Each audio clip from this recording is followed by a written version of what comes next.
What kind of danger is Sumeru City in, exactly? And how come everyone has to move to Caravan Rebot? At this stage, we can't be certain. We're investigating, but no definitive answers yet. I take it that Kale told you about her strange dream? Yeah. Apparently, everyone in Sumeru City was acting super weird. Even you guys. It was like you'd all switched places.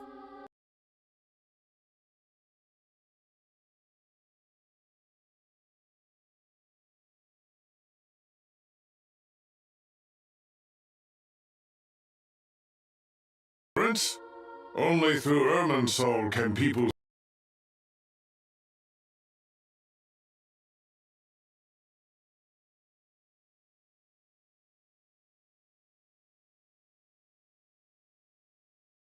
Decided to connect to Irminsul to invest.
So it's internal then? Some sort of disease, perhaps? No. I've spent half my life studying the ley lines. If Irminsul malfunctioned this easily, the world would have met its end long ago.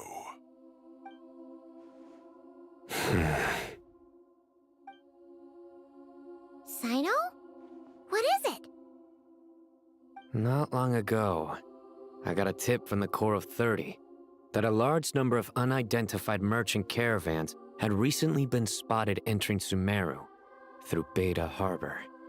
At first, I suspected that they might have something to do with all this, so I sent some people to investigate. But if Irminsul wasn't attacked from the outside...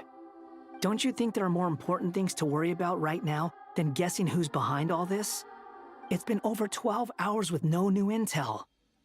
If even the Keeper of Irminsul is this badly affected, you can imagine how bad things are in there.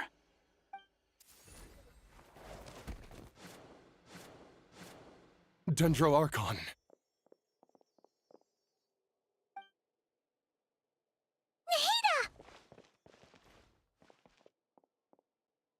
What's wrong?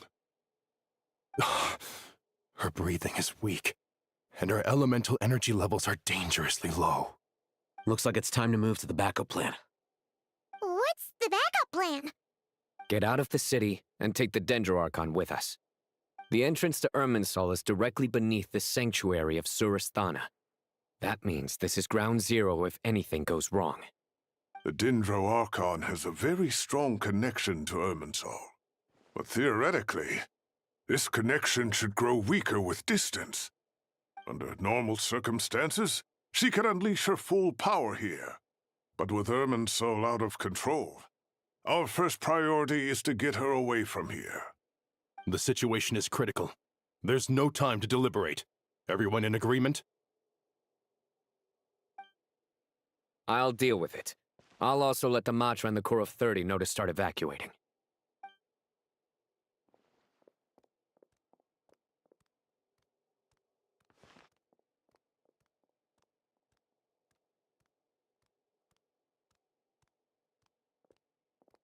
Let's go.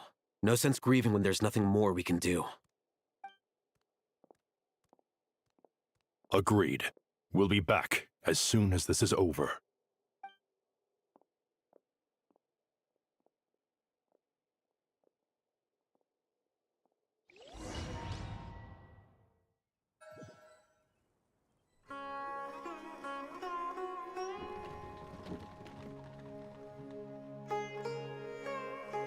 The last group of civilians has been safely evacuated. Dendroarchon's carriage will travel with them. Sino and Hat Guy will protect the convoy. With the Dendroarchon in a coma, we've lost our means of investigating the situation. And with Irminsul still deteriorating, we have no choice but to evacuate Sumeru City. Feels as though we're being pushed along by an invisible hand. Stop moaning, Cyrus. We're the teachers here. We should be showing a little more confidence, don't you think? A wise judgment. Let's move out to Caravan Rebot.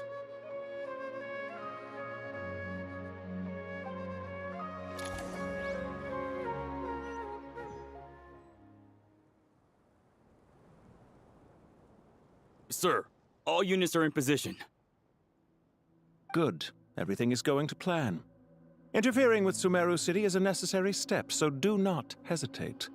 The Irminsul situation will not harm you. We need to speed things up here, too.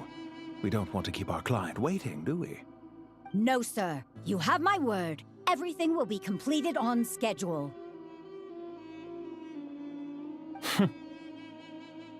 They say that fervent ambition attracts the favor of the gods, and with it, a vision. But we appear to be the exception. So, is our ambition not strong enough? Or does it threaten the very foundations of this world?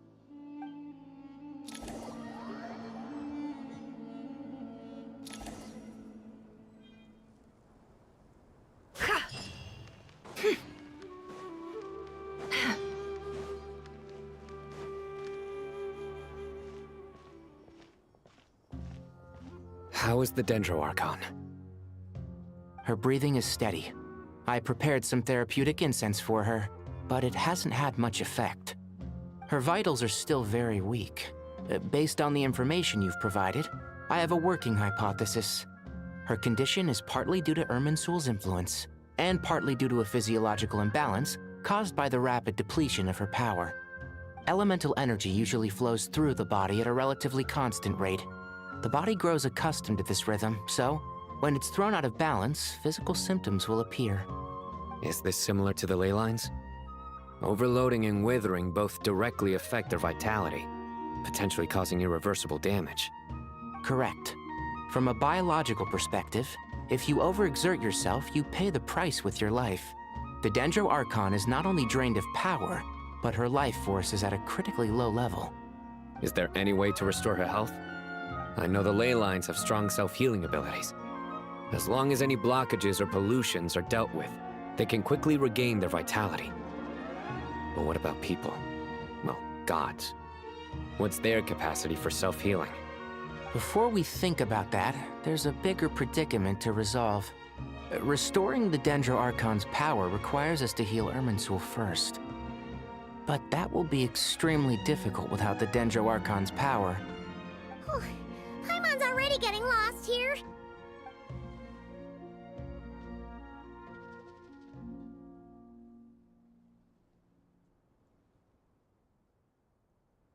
Master Tighnari and Sino look so serious. I've not heard Master speak in this tone for a long time. Tighnari.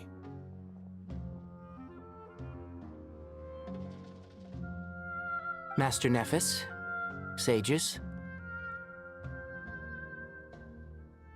Tighnari, haven't seen you in ages. Have you gotten taller? Or did your ears get longer? Hopefully the former, Uncle Baladuri. Sino, where's Professor Cyrus? I thought he'd be with you.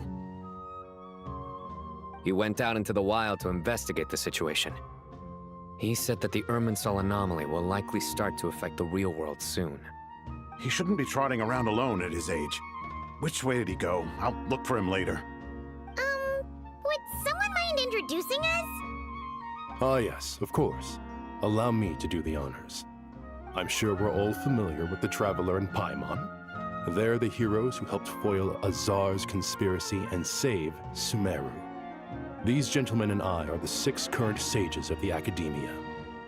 Balduri and I are part of the Old Guard, while the other 4 took office after Azar and his clique fell from power. We have Sage Elkindi of the Spontamod Darshan, Sage Farnas of Kasharawar, Rataoist Sage Shakir, and finally Harabatot Sage Rusht. Nice to meet you all. I've heard much about you. Delighted to finally meet you in person. You're younger than I imagined for someone with the power to stand up to fate itself. Thank you for lending your aid to Sumeru once more. Once we're on the other side of this, could we get a photo together? My daughter has a friend named Isak. He's always talking about you two. Of course! No true hero would deny a child their wish. Back to business. So with the Dendro Archon currently in a coma, the people have taken temporary refuge at Caravan Rebot, but they cannot stay here forever. We need to come up with a plan as soon as possible. Farnas, any thoughts? Well, firstly, having reviewed the data, I'm inclined to agree with your assessment. This doesn't look like an attack on Irminsul from the outside. Rather, it resembles a malfunctioning machine. Calculations going haywire and sparks flying. That being said, before we consider how to fix it, we need to understand precisely what has gone wrong. Furthermore, we somehow need to ascertain this without relying on the Dendro Archon's power. We have no direct access to Irminsul. However, we might be able to gather the information we need from the ley lines. Study the branches to learn about the trunk, in other words. Wait, is that what Cyrus is up to? No wonder he ran off to research in the wild. Curse always one step ahead of me, isn't he? I heard that while in the sanctuary of Surasthana, the Dendro Archon had to serve as the central information hub herself. This is a clear sign the situation within Irminsul might be far worse than we can imagine. Irminsul is vital not just to the safety of Sumeru, but to all of Teyvat. We must be the ones to bear responsibility for this world. To be on the safe side, I think we need to consider some backup plans. Are you saying we should consider a scenario in which Irminsul is completely destroyed? I'm merely pointing out that the possibility exists. You have a valid point. But until worst comes to worst, I believe we should focus our efforts on resolving the Irminsul anomaly and helping it recover. Kale, I understand that you were the first to foresee this crisis. If it's all right, I'd like to talk with you about it in more detail. Of course, but even I don't know how I came to have that dream. If there are no signs of external damage, could it be a stress fracture? Metals tend to suffer from this issue with long-term use, and Irminsul has existed for centuries, after all. It's possible, but surely a stress fracture would be more likely to cause a complete shutdown rather than chaos. Sages, General Mahamatra, sorry to interrupt, but something has come up. What happened? Some citizens didn't believe that Sumeru City was really in any danger. They slipped away and hid during the relocation, intending to return home. How many people are we talking? About a dozen. Sakura found them while on patrol, but they appeared to be suffering from psychosis. For whatever reason, they were trying to kill each other. By the time we arrived, there were only 2 survivors. One was unconscious from their injuries. The other tried to attack us, but was subdued. Where did this happen? Near Yasna Monument.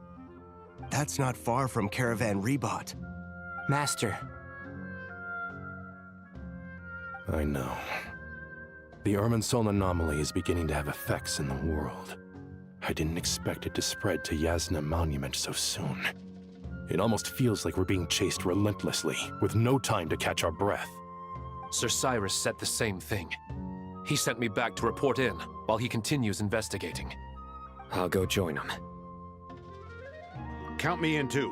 Don't let my age fool you, I can still fend for myself. Very well. Meanwhile, the rest of us will continue discussing our next steps. Get back soon. Take care of yourselves. It's getting dangerous out there.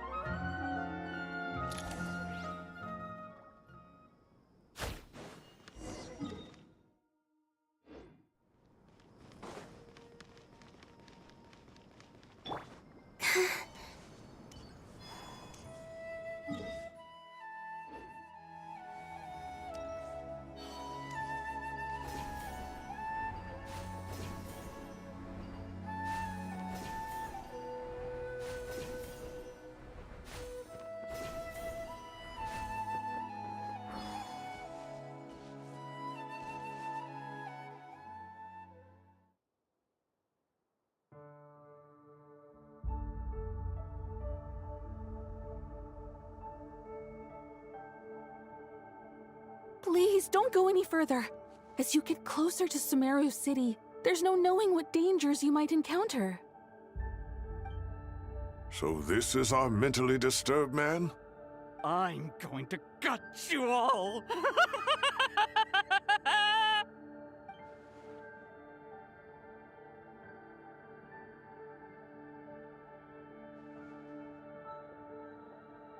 Cyrus, you didn't even bring a single guard?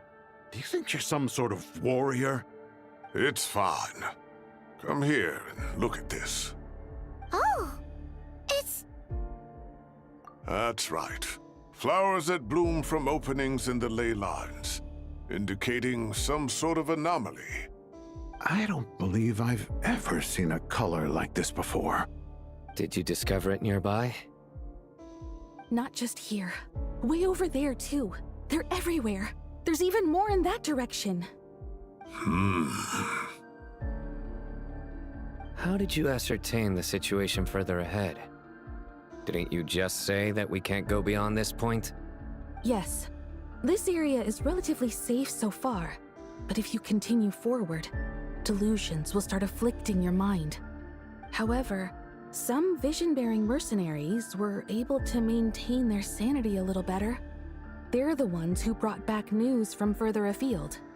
Sino, do you remember the class I taught on dissecting ley line blossoms? I do, Professor. I received full marks in that course. Good. After all these years, it's time to put that knowledge into practice. There must be anomalous information hidden within these blossoms. Alkindi, I'll need your help as well. Been a while since we worked on a project together, hasn't it? Sure has. Well, what are we waiting for? Let's get to work.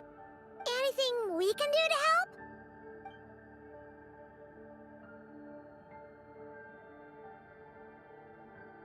Will you need my help?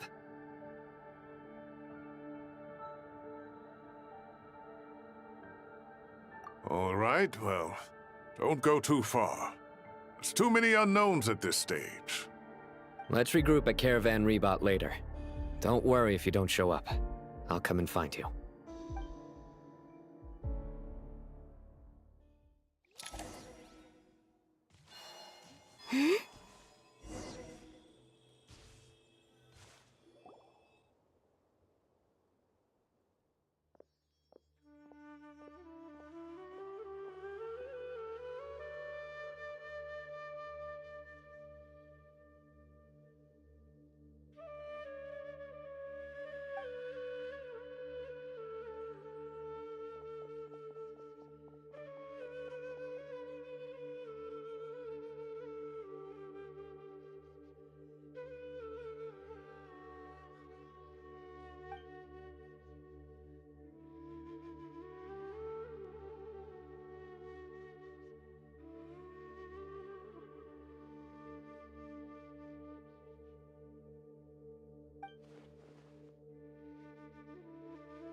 That should be the heart of Oasis.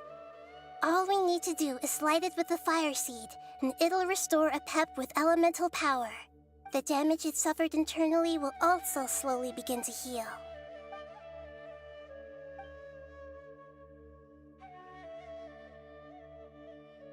What is it? You thought of something? Really? Then let's get back and tell the others!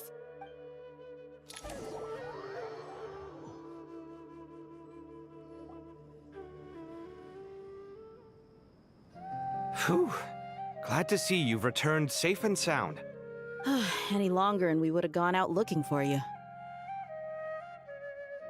Well, this is a nice surprise. Paimon sure feels better with everyone we know here. We've made some progress, so let's start by giving you and Paimon a quick update. By dissecting the ley line's blossoms, we've been able to deduce that although Irminsul is experiencing an anomaly, it has not completely rejected access from the outside. The Dendro Archon has the power to connect to Irminsul, but there's also another way.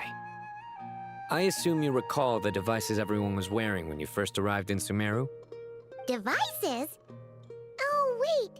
You mean... The Akasha terminals? That's right. Of course! It's been so long, Paimon almost forgot all about the Akasha. Wasn't it shut down, though? Yes, but although the system isn't currently operational, the technological infrastructure is all still there. And it turns out that a certain someone gets so bored at work that he's actually read through every single one of the instruction manuals. No prizes for guessing who that was. If praising others is that embarrassing for you, you can simply spare yourself the ordeal. As much as it pains me to say anything nice about him, there's no denying his intelligence. He rarely forgets anything he's read. The Akasha is exactly what Sumeru needs at this moment. Between us, we should have all the knowledge and expertise we need to get it up and running again. But if I recall correctly, doesn't the Akasha need a Gnosis to function? That's exactly right. The Akasha relies on the Gnosis as a power source, and in its absence, we'll need to find an alternative. To tackle this problem, it looks like we'll be relocating once again. Namely, to the Temple of Silence. Ring any bells? It's the only major institution in Sumeru dedicated to preserving the knowledge of King Deshret's civilization. You might find the answers you're looking for hiding there. I agree. There's a good chance. Master Nephis and the other sages have discussed it. As the chaos from Irminsul continues to spread, Caravan Rebot won't be a safe haven for much longer. We have to move into the desert next. The scholars and sages will head to the Temple of Silence, while the civilian population seeks refuge in Aru village. The Eremites will keep everyone safe during the journey, and Candace will be there to receive us at the village. This leaves us just one thing to worry about. That Dendro Archon. She's very weak. We can't afford to wait until Irminsul is fixed. There has to be another way to help her. Huh. Well, luckily, the Traveler had a eureka moment while we were out investigating. Really? Wow, nice one, Traveler. Let's hear it. What say our Amorta experts? Theoretically, it's feasible. From what you're saying, although elemental life and elemental energy have their differences, the Dendro Archon has explicitly stated that she can imitate the power of the former. In which case, as long as Apep is willing, she should be able to convert her own power into a form that the Archon can use. It wouldn't be difficult for her at all. The only problem is convincing her to help. Yeah! Even though she wasn't exactly friendly the last time we met, she didn't refuse to talk with us. When she realizes the danger that Nahida is in, surely she won't turn a blind eye to it. Well, hopefully not. Either way, we're not exactly spoiled for choice here. Hey, it's better than having no options at all. I agree. Without Irminsul's aid, the legendary Dendro Dragon Apep may well be the only living thing in Sumeru who can help our Archon recover her power. There's no time to lose. I'll bring this proposal to Master right away. If he and the other sages agree, we'll split into 3 teams. The academics will go to the Temple of Silence to look for a solution to the Akasha problem. The Eremites will escort the civilians safely to Aru Village, and the Traveler and Paimon will take the Dendro Archon to see Apep. There's still a long road ahead, and no knowing if we'll make it. But at least we have a direction now. I'll take it over floundering around in confusion. If there are no objections, then let's proceed. But before we adjourn, I would like to leave you all with some parting words. No matter the distance between us, there will always be an invisible force tying us together. May the bonds forged in the past shine bright like stars and open a new path before our feet. Huh. Is that from King of Invocations? No. This one's from King of Invocations, the sequel. What's the difference? The sequel's much cooler. Couldn't agree more. Well, it was very apropos. Once this is all over, I'll give everyone a copy of King of Invocations and the sequel to show my gratitude. Come on, let's get moving.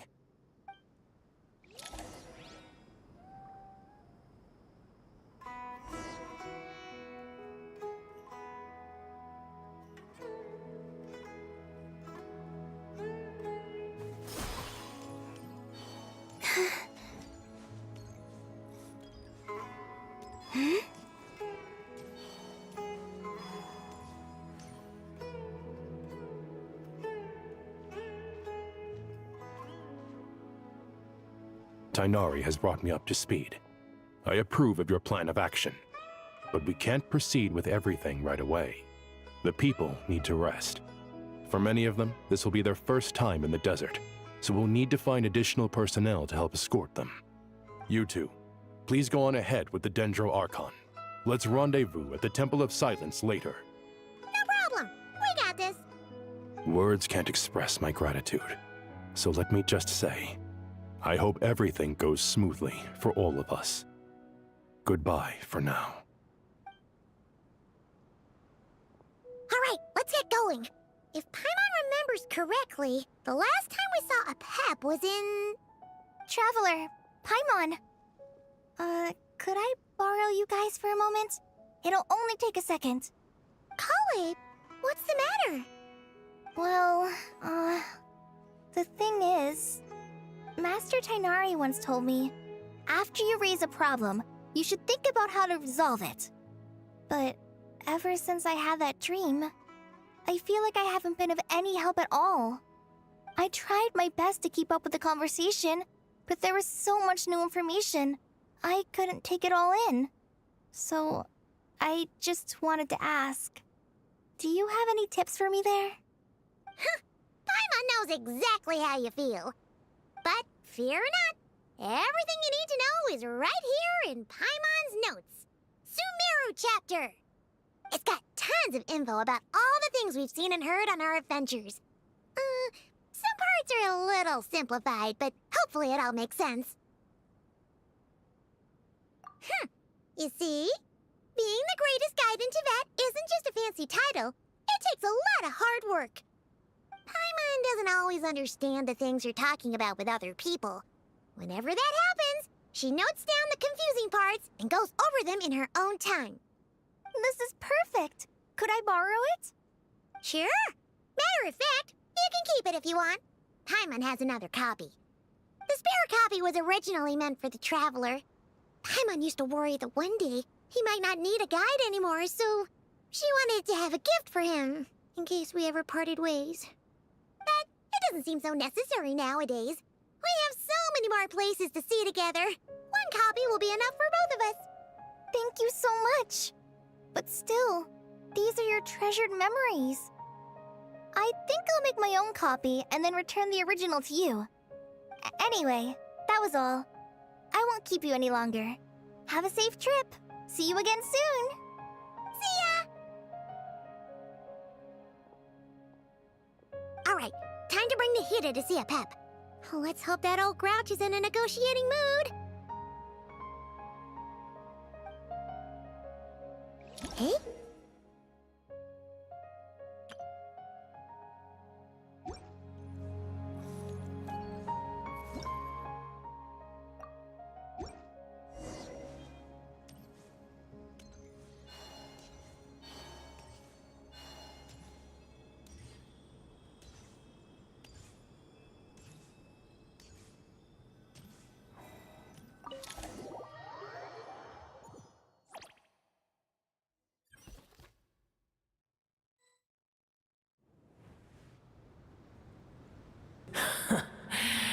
I had a feeling your kind might come calling.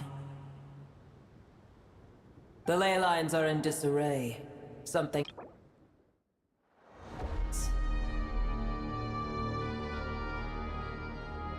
Even from a great distance away, I can sense that Sumeru is headed for destruction. You who took our home from us, prepare to watch as your own world is plunged into oblivion. Oh, how the cycle of history comes to a poetic conclusion. This isn't a joke, Apep! Nahida's in grave danger! Can you please help her? Is she now? Then do explain. For what reason should I lend Boer my assistance? Apep, if you truly despise gods and humans so much, well, after the great humiliation of being helped by a god in the past, shouldn't you be jumping at this chance to balance the scales? Now that is a compelling reason. When El Ahmar plotted against me and I was tortured by forbidden knowledge, it was Boer who saved me from agony. And though I regard with shame the pity of my enemies, to receive aid without repaying it would likewise tarnish a dragon's dignity. Oh, tiny Boer, puny humans. Just this once I shall deign to show you the true power of dragonkind. Whoa! It's happening again! We're gonna get sucked in!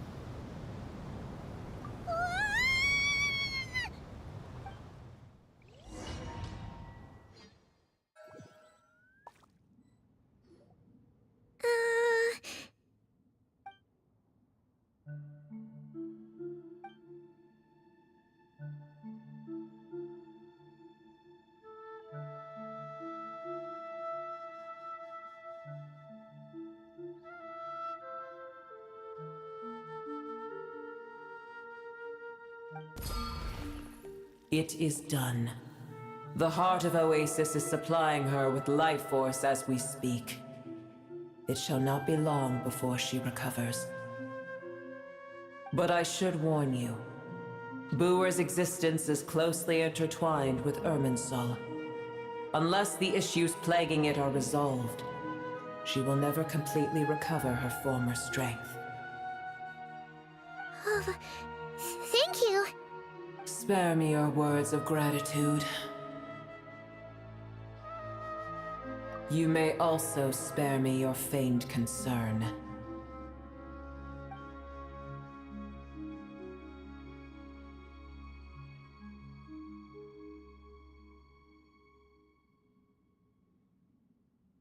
A dragon's sovereign's power is far greater than you can imagine. While I was indeed weakened when the heart of Oasis ran dry, providing Tiny Booer with a morsel of my life force shall have little consequence for me. Oh, good to hear.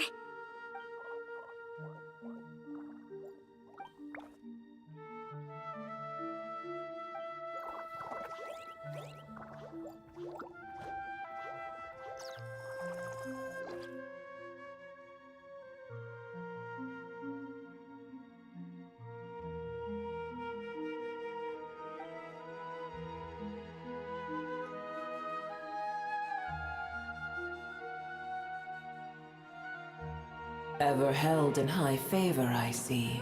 Oh, well, you know. The compliment was sincere. Simply accept it.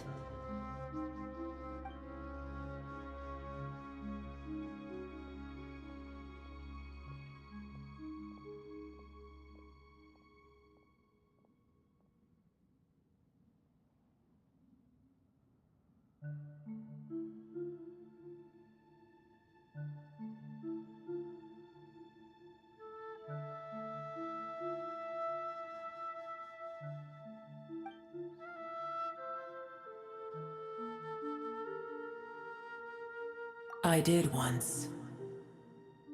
That tree was not planted by the heavenly principles. Irminsul existed before they ever arrived in Tevat. What? There was a time when it belonged to Tevat, to dragonkind. Its appearance and function then differed greatly from today. The ley lines flowed with an abundance of a familiar, primitive form of elemental energy. You may know it as the power of the Light Realm. The heavenly principles usurped and refashioned Irminsul, made it serve humanity, and used it to anchor the fate of the world. Yet in the end, humanity has failed to protect it. Heavenly principles, God of gods. It makes me sick. The enmity between your kind and mine can never be bridged. As things stand today, holding a grudge against you would serve no purpose. But there will come a day when we reclaim this world for ourselves. The opportunity will arise no matter how long we must wait.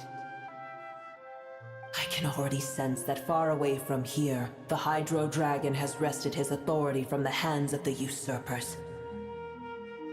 Though we have yet to meet, I know that we are both preparing for our revenge day and night. Uh-huh.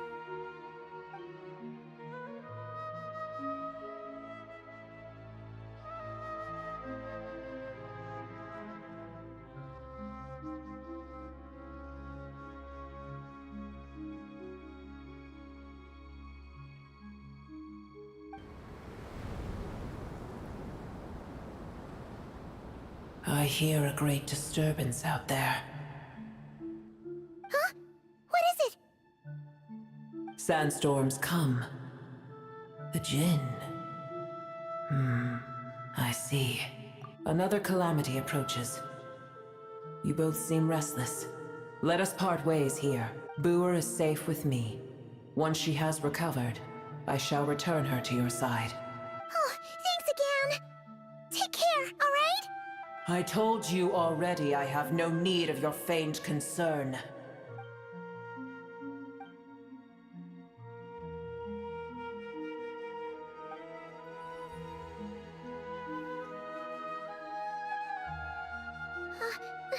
Nahida?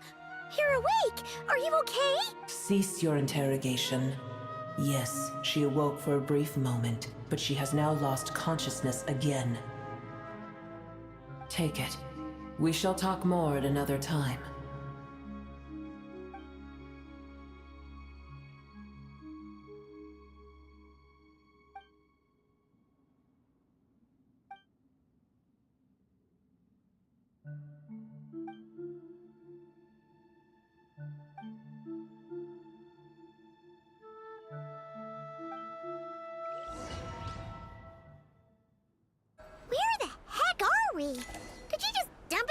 of nowhere?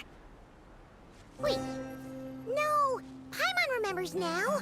The Temple of Silence is over that way.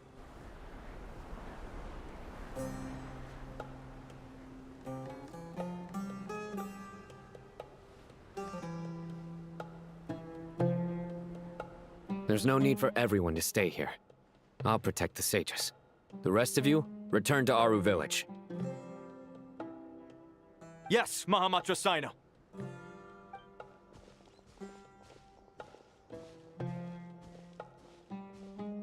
Sino! What's going on? You're back. How is the Dendro Archon?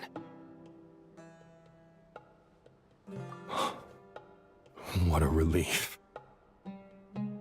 It's the Jinn. Countless Jinn have stirred up violent... silence. Tainari and Kale have returned to Aru Village to help. The Jinn are being highly aggressive, so both the village and the merchant caravans require protection. It's just one thing after another. Where did all of them come from anyway? In all my trips to the desert, I've never seen anything like this before. As I see it, the only possible candidate is Gurabad. Gurabad? Baladuri could explain in more detail if he were here. All I know is a rumor I've heard about from previous trips to the desert. Supposedly, a great number of dormant Jinn lie sealed beneath that city.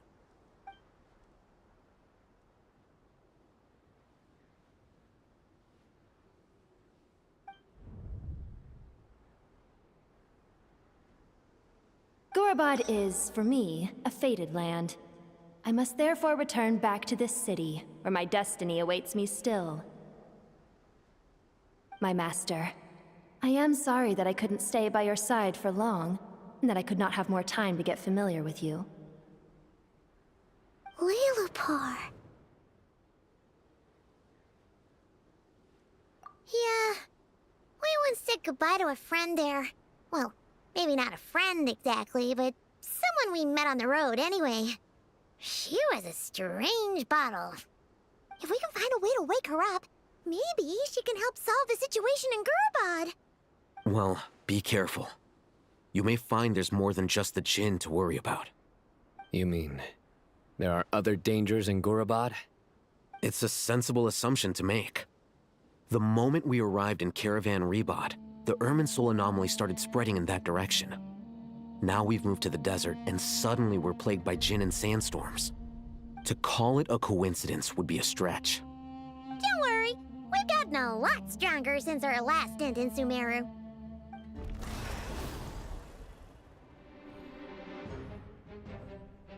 Ah! When did they show up? It appears the monsters native to the desert have been stirred by the Jinn's activity.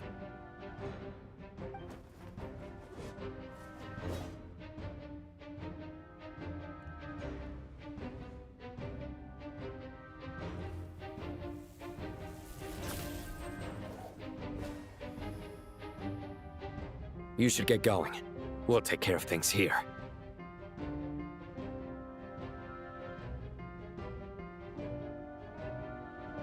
You too.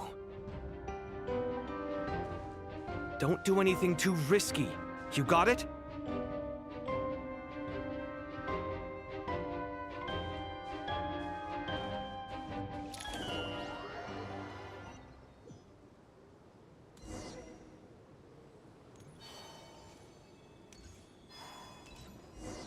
The Jinn are swarming out of Gurabad! Looks like Al-Haytham was right! Let's get inside and see what's going on!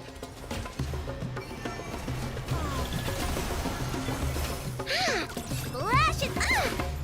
By the frost moon of old, leave this place. Can't hide the truth. Let's see what you're made of.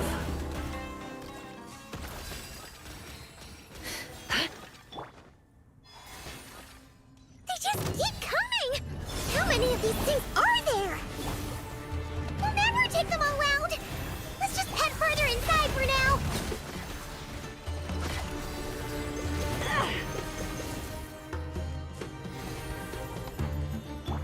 Target spotted! All units at the ready. The Fatui?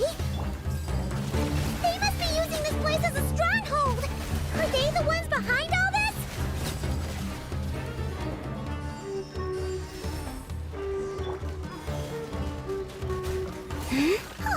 Fighting Jin with one hand and Fatui with the other? This is pure chaos!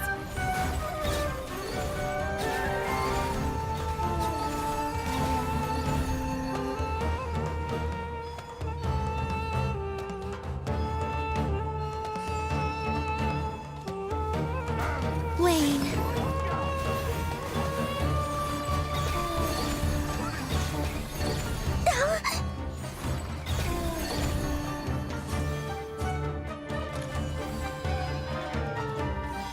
You see that strange machine? Paimon has a sneaking suspicion that that's the thing wrecking Gurabad and setting all those dangerous Jin free! The target has reached the core zone. Requesting backup. Repeat, requesting backup. Backup en route! Stop him at all costs!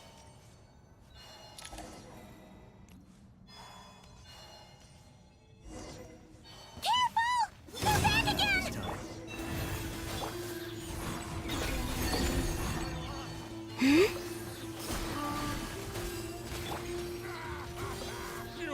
Can't hide the truth. Success! Nice one, Traveler! Let's keep going! Forest, protect... No more lies. What a joke! It all adds up. Let's see what you're made of.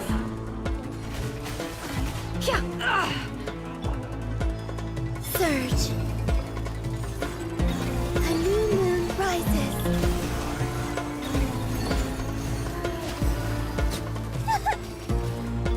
Leave this place. With one heart, we... Go Claw! Look, a rainbow!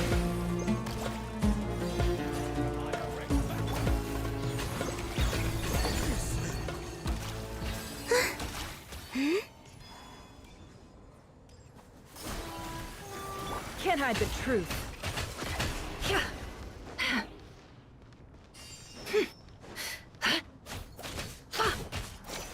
This hunk of junk's gone kaput!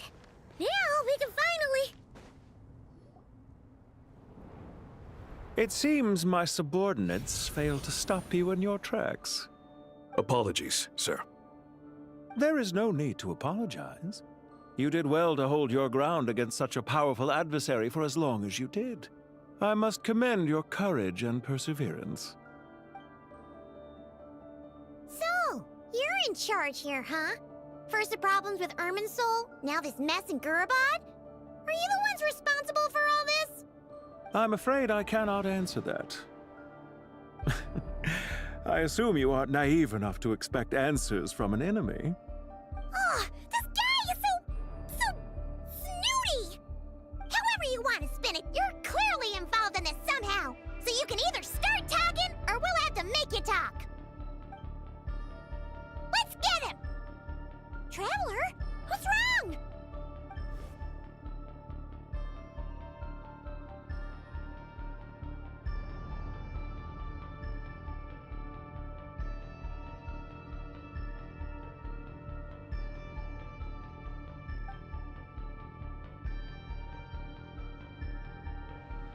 You're remarkably calm. Some would act more rashly upon finding the ringleader all alone. But you keep your... Did you show yourself just to say that? Is this you trying to take back control of the conversation? Unfortunately, I really don't have anything to say to you. I am here merely to indulge my own curiosity. Your names are well known among the Fatui. Naturally, I wanted to observe you up close while I had the chance. Hey! Don't treat us like we're some kind of exotic animals in a zoo! Oh, I wouldn't dream of it. You seem rather predisposed to misunderstand me. I'm quite aware that you are both heroes of great renown. You have resolved crises in many nations and won countless allies along the way. I've been following your adventures with great admiration. My only regret is that the trajectory of your journey conflicts with our goals. What do you mean, admiration? Sorry, sorry, but that sounds pretty weird coming from you. I don't see why. We may happen to occupy opposing sides, but there is no cause for deep-seated enmity between us. To respect one's enemy is to respect oneself. Well, now that you're observing us up close, what do you see? I've observed as keenly as I can. Yet, while I endeavor to understand, your true strength remains a mystery to me. Violence is not my area of expertise either, so, you see, I would much rather converse with you like this than determine a victor with the edge of a blade. Besides, I've heard that even 3 moons in the sky fail to eclipse your brilliance. I know better than to bite off more than I can chew. 3 moons? So you have a connection with the Harbinger, the Doctor. Well deduced. Our commander, Dottore, died in Nodcry, but there are things that do not end with his departure. We must... Look at me. I almost divulged more than I should have. What are you after? Revenge for Dottore? Or are you plotting something else? I've said quite enough, I believe. There's no point in continuing this conversation, except to say, I've noticed that you seem to know your way around here quite well. A repeated visitor to Gurabad, are we? Ugh. I'll take that as a yes. Then I'm sure you'll have heard the story of this place. The mother of the Jinn, Lilupar, and the tragic tale of her vengeance that spanned 3 generations. It was right here that Lilupar once helped the wise to ascend to the throne. But from that moment on, every king who sat upon it was corrupted by power. These degenerate rulers lost control over their nation, and with it, the right to occupy that exalted seat. What are you trying to say? I once admired you for your adventures. That is the earnest truth. But it appears to me that your journey serves ultimately to uphold the rules of this world. Are these rules truly just? Does the heavenly principles rule with wisdom or folly? And how can we be sure that the 7 who wield authority over the world will not be corrupted? Do you seriously think you're gonna convince us of anything? Convince you? I'm sure my commander already tried that. Why would I waste my breath doing the same? If a few words from a stranger were enough to make someone completely change their stance, it would only prove that they never had a firm will to begin with. I am merely stating my position, so that we might understand each other better. One's enemy in the present may not necessarily be an enemy for life. As for what game I'm playing here, I'm simply buying some time. But now I must bid you farewell. It was a wise decision not to attack me immediately. Since you did not fall for my ambush, I will now have to ask those in hiding to reveal themselves. Leave this to us, sir. Very well. I trust you to do what is necessary. Stall him while I execute the next step of the plan. Sumeru City, Irminsul. Hey! Stop right there! Don't you dare leave without explaining yourself! All units, stop them! Protect the commander! Did you hear that? He mentioned Sumeru City and Irminsul! He definitely knows something! We can't let him get away! Get rid of these pesky soldiers, quick! Rear guard to the front! Don't let them through! Get that thing in position! Hold on! Just a little longer! Time to come clean.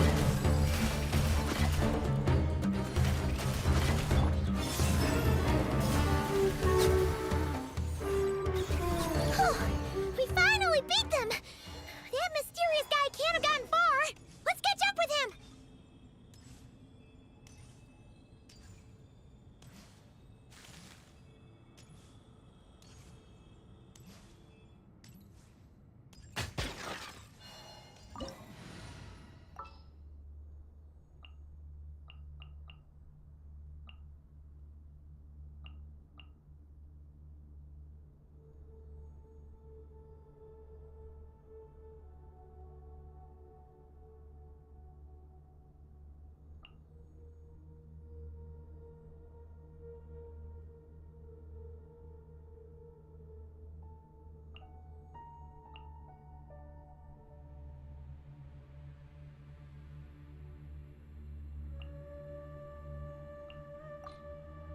pleasure to fight by.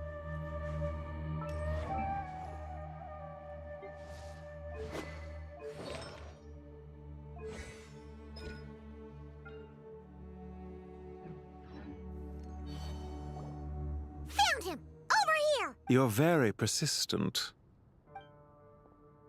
Hey, you! Stop running and explain yourself!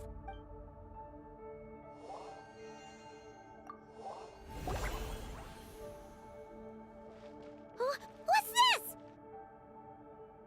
Relax. A small trap like this won't be enough to hold you. The sandstorms from Gurabad will die down soon enough, but this small window of time was all we needed to launch the next phase of our plan.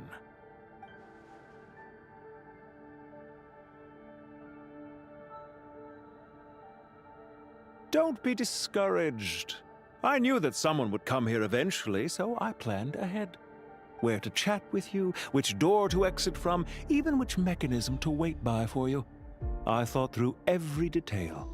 You, meanwhile, know nothing of who I am. So far, you've only heard my voice, and for all you know, it may not even be real. But not to worry. This is only our first meeting. It shan't be our last. Just answer me one last question. Why do you continue to follow Dottore? He has conducted countless cruel experiments, even on his subordinates. Follow isn't quite the right word. Let's just say even those you see as villains have their friends, even if they aren't the most sincere of friendships. When any set of rules is established, there will be those who benefit and those who lose out. People will do anything to justify what they have gained or escape from the hardship imposed upon them. Neither he nor I are tolerated by the rules of this world. We were both searching for a new order. Our ideas of the final form that should take may have differed, but our journeys took a shared path. Goodbye, Traveler and Paimon. I wish you a timely escape, albeit not too soon. I will need a little more time to prepare, after all. Hey! Come back! Wait, this dark wall. We've seen these on our adventures before. It swallows people up! Oh, I'm sorry. She shouldn't have jumped the gun! Oh, okay. He may...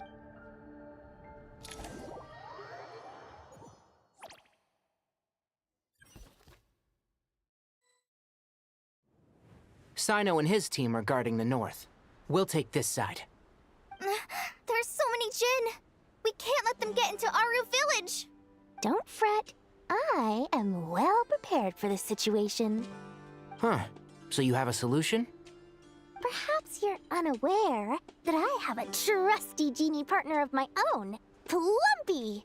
If I send her to negotiate with the others, this whole thing will be resolved before you can say Mora.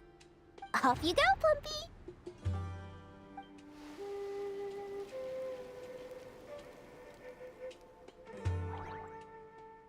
Come on, what's the holdup? 5,000 Mora. 20,000 Mora. 100,000 Mora. Final offer. Ah, so she's a hired partner.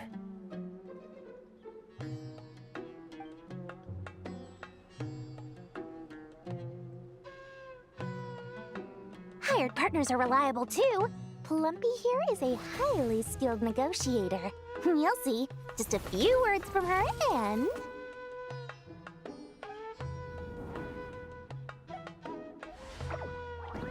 Plumpy! Don't you Jin have any respect for the rules? This was supposed to be a negotiation! How dare you treat my messenger like this? You wanna play rough? You can play at that game!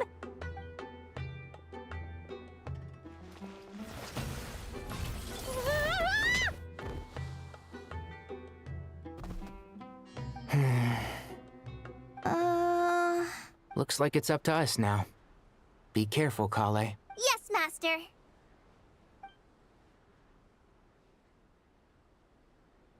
What happened? How did I pass out? Never mind. Plumpy. It's time for revenge. You know, this reminds me of when you first arrived in Avidia Forest. You were trying to help a child retrieve a lost toy when you stumbled upon Spino Crocodile territory by mistake. Yeah, I remember. Our first time fighting side by side. Fighting side by side? I seem to recall swooping in to rescue you with a team of forest rangers. Please stop. Go! One with the forest. There's too many of them! I can't believe I used 12 rare items in one battle. Ugh. I shudder to think how this is going to affect this month's accounts. The sight of that glaring deficit might be more than my poor heart can take. Tainari, how's the situation on your end? We held the line, though it was a close call. But it looks like they're preparing for another attack. Has something happened? They've breached our defenses in the south. The Jinn are pouring in. We're moving the villagers to the north as we speak. We're hemmed in. This is getting precarious. Our margin for error just got a lot smaller. That's why we wanted to confirm your status. We need to consider our next move carefully. Bad news! Another line of defense has been breached. Kale, go with them and assess the situation. Dory and I will hold the line here. But Master! Even with 3 of us, we barely managed to. This is not a discussion, Kale. Don't worry about us. She clearly still has plenty of tricks left up her sleeve. Wait! You can't pin all your hopes on me! Oh, great. I've almost run out of the things I brought with me, and the rest is back at the caravan. I should be able to hold out for a little longer, but still... Master! Need any help? Huh? What is it, Kale? If things continue like this, it won't be long before Aru village is overrun by Jinn, and the sandstorms are sure to follow in their wake. I do have a plan, but I can't guarantee it will work.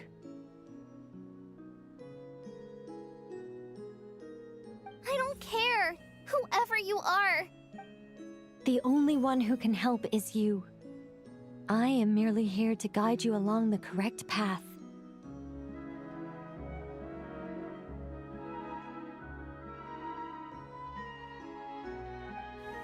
I am a spirit created at the beginning. I am a flickering illusion. I am the shimmering light that flows from the eyes of the Creator.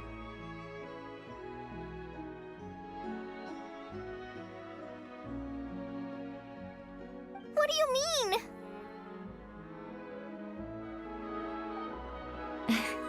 It doesn't matter. You don't need to understand it. Just repeat after me, one line at a time.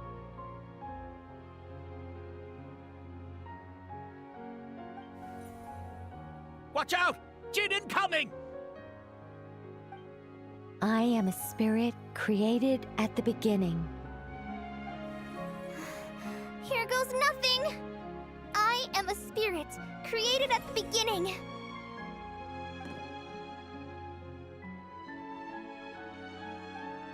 I am a flickering illusion. I am a flickering illusion. What's wrong, Plumpy? But... Do you know what Kale is reciting? I am the shimmering light that flows from the eyes of the Creator.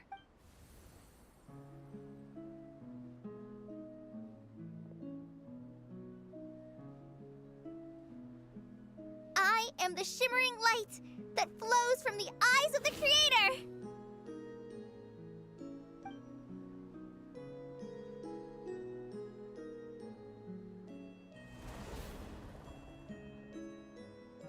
It's a song composed by the goddess of flowers, but very few records of it remain, even in historical texts. all we have is a few fragments. Is Kale an avid historian? Not to my knowledge. The Jinn have actually quieted down. Although, no, it's more than that. It looks like they're showing submission. Clearly the songs left by the Goddess of Flowers have a soothing effect on them. At the very least, they're much calmer now. Really? Let me try. I am a spirit created at the beginning.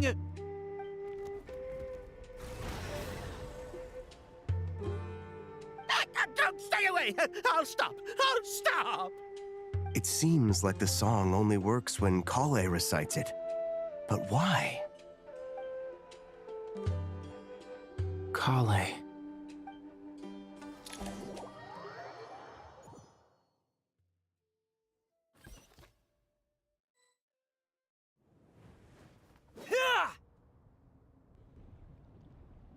Any luck?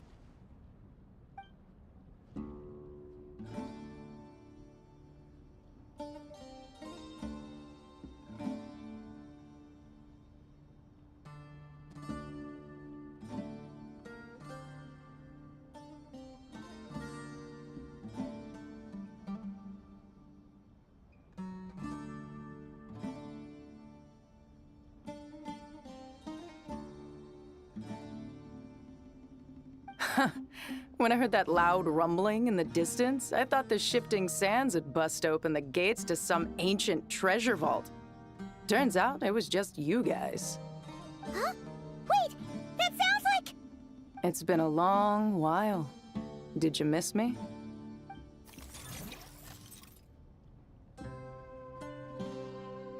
Jet! Ben! Let's save the catching up for later. First, I gotta get you guys out of there. This should be the right mechanism. Ben, can you handle it?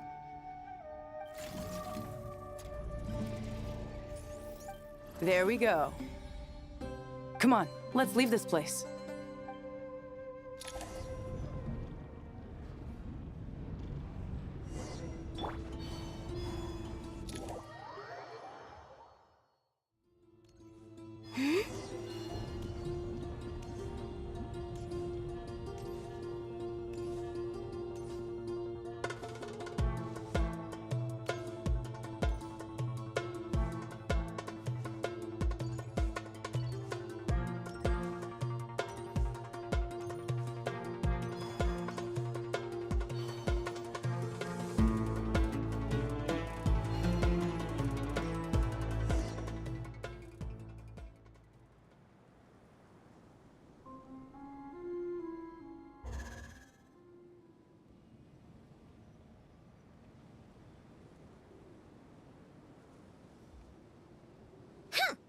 Fatui sure made themselves scarce.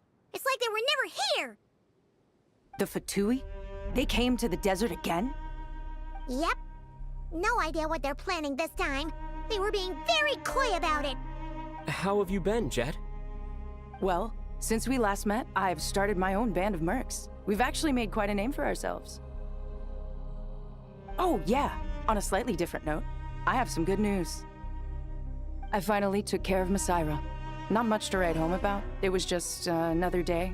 Found his hideout. Dragged him out of his cozy little bed. He tried to talk me into seeing his point of view, as usual. But I'm way past that by now. There was nothing he could say to save his life. What about you guys? Bet you'd forgotten all about me and Ben, huh? Of course not! We're super duper best friends! Wow. Sounds like I should make time to visit some other nations too. Anyway, what brings you to Gurabat? Oh, right. Paimon almost forgot. We're here to look for Lilupar. Oh, that bottle? Yeah! We need her power to calm the Jinn and stop the sandstorms. Here's hoping we actually manage to find her, after all the trouble we've been through. Surely, with everything's been going on in Gurabat, she must have woken up, right? Only one way to find out.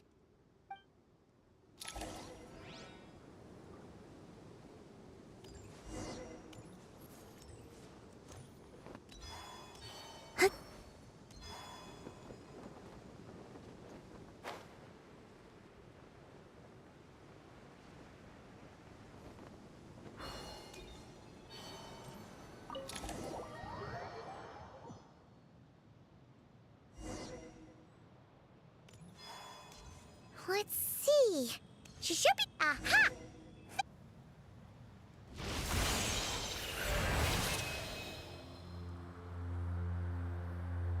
Lillipore! What a long dream that was. It's been a while, my master. Oh, and you're here too, little wildcat. The four of us back together again. Imagine that. After we last parted ways, I merged with the land beneath Gurabad to suppress the dark calamities stirring in the depths. It rekindled the flame of vengeance within the Jinn, depriving Gurabad of any hope of peace. I fought against it for a long, long time. Until one day, I sensed a change in a foreign land to the west. Suddenly, the pitch-black abyss fell silent.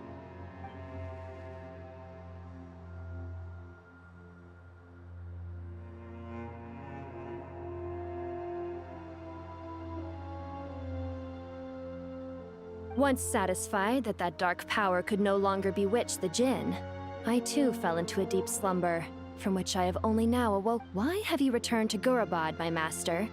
And why is my sand-swept homeland in disarray once more? Well, basically, Sumeru's in danger and a lot of our friends are affected. Some bad guys messed around with Irminsul and now they've released the Jinn in here. We managed to chase off the culprits, but we have no idea how to seal this place back up and stop the sandstorms.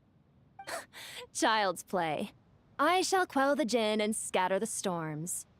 Thank you, Lillipar. No need to thank me, my master. I have granted many wishes in my time, and this was the most trivial of them all.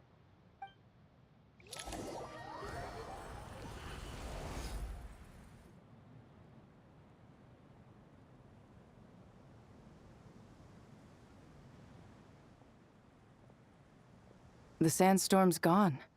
The sun shines bright again.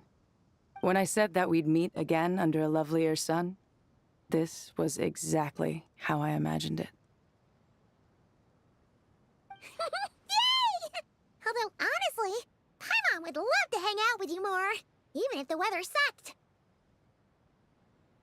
Well, there shouldn't be any more Jinn breaking out, right? Are we okay to head back?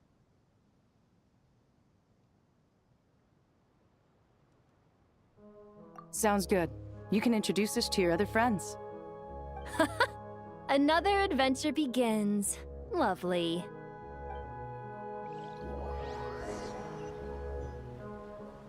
The storms have stopped! We should be able to get to the Temple of Silence without any problems now. Time to regroup!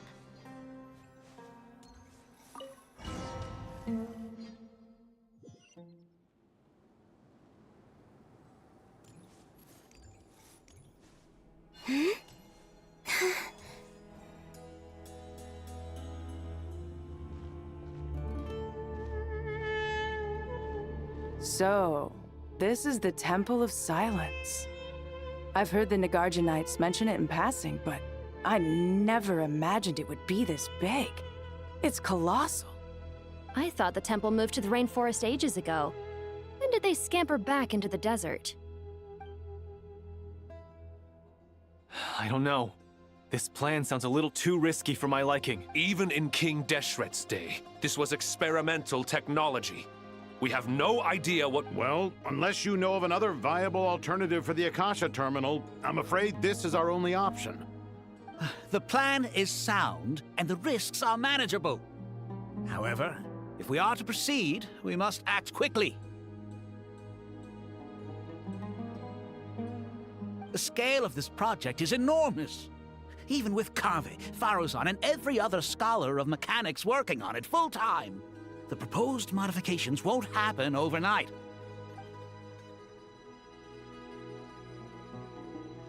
You're back. Everything all right? And who are they? Friends of yours? Pretty much everyone in the Temple of Silence is. This guy's Kaveh, and the one next to him is Alhaitham. Hello, I'm Jet, and this is Lillipar. Oh, a famous name from the history books. Pleased to meet you. A friend of a friend is a friend of mine, as they say. Who's they? Huh? Do people not say that? Not in the desert. Friends you can trust, but friends of friends? Gotta keep an eye on them. Still, I do trust the Traveler's judgment. I'm sure you're good people. The sandstorms have calmed down. I take it the Gurabod problem is resolved? What did you find?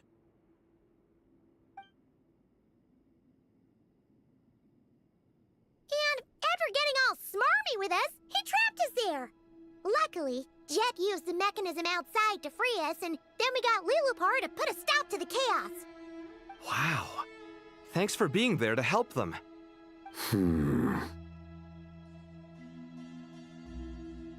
So, this mystery man openly admitted that he was merely a Harbinger subordinate. Yeah? Is there something weird about that?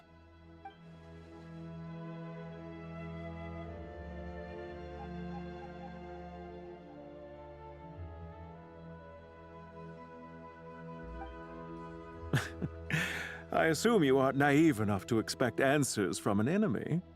Well deduced. Our commander, Dottore, died in Nodcry.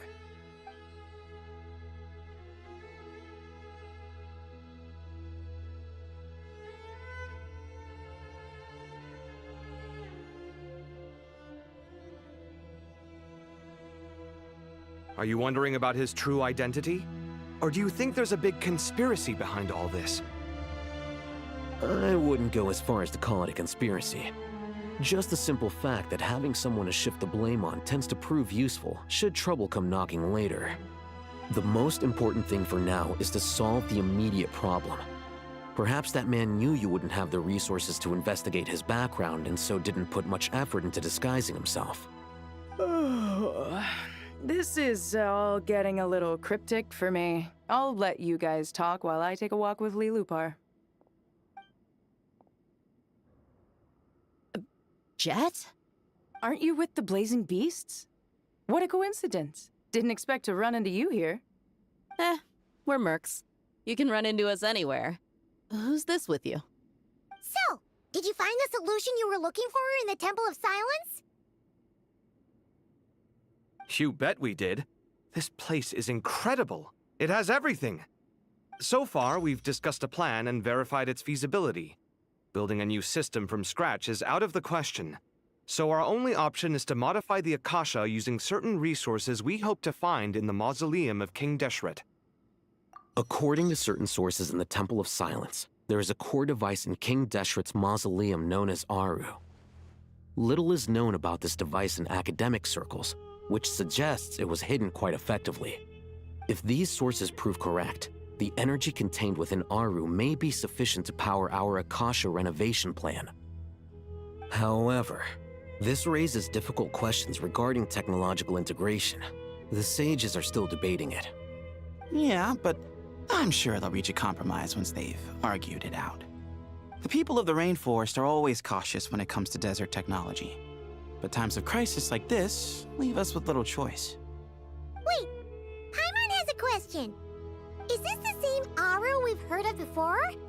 It's sealed off, right? Some sort of prison where the Goat King, Ibis King, and Crocodile King are locked up. Well remembered. Yes, that's exactly right. According to our records, Aru was the most brilliant creation King Deshret ever conceived of. Built by divine and mortal artisans working together. It was a miraculous accomplishment, and it lies hidden deep within the king's mausoleum to this day. That being said, what Aru actually does and why it was built, those are deep secrets we are not privy to. Until recently, I wouldn't have been optimistic that the place even exists.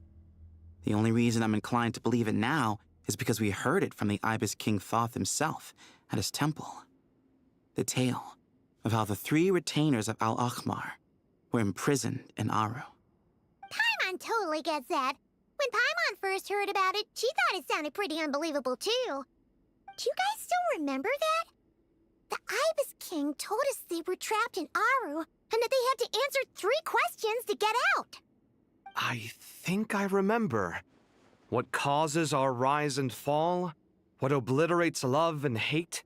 And what determines truth and falsehood? Those were the 3 questions, right? Yeah. If only Nefer were here. She's dealt with the Ibis King before, so she might know more. Oh, Nefer's a friend we met in Nagcry. Not cry. Funny. She showed up here earlier. Huh? Yeah. Had another lady with her, too. Both said they knew you. They contacted the sages, claiming they might be able to offer some assistance. Really? They came here to help out? Yes, really. It was just before you got back. One of them said she's made Nodcry her home. If she's the person you were talking about, then... Looks like betting on Aru was the right choice. See? They're right over there.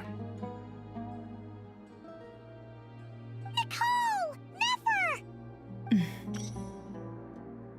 Why, hello! We're here to help.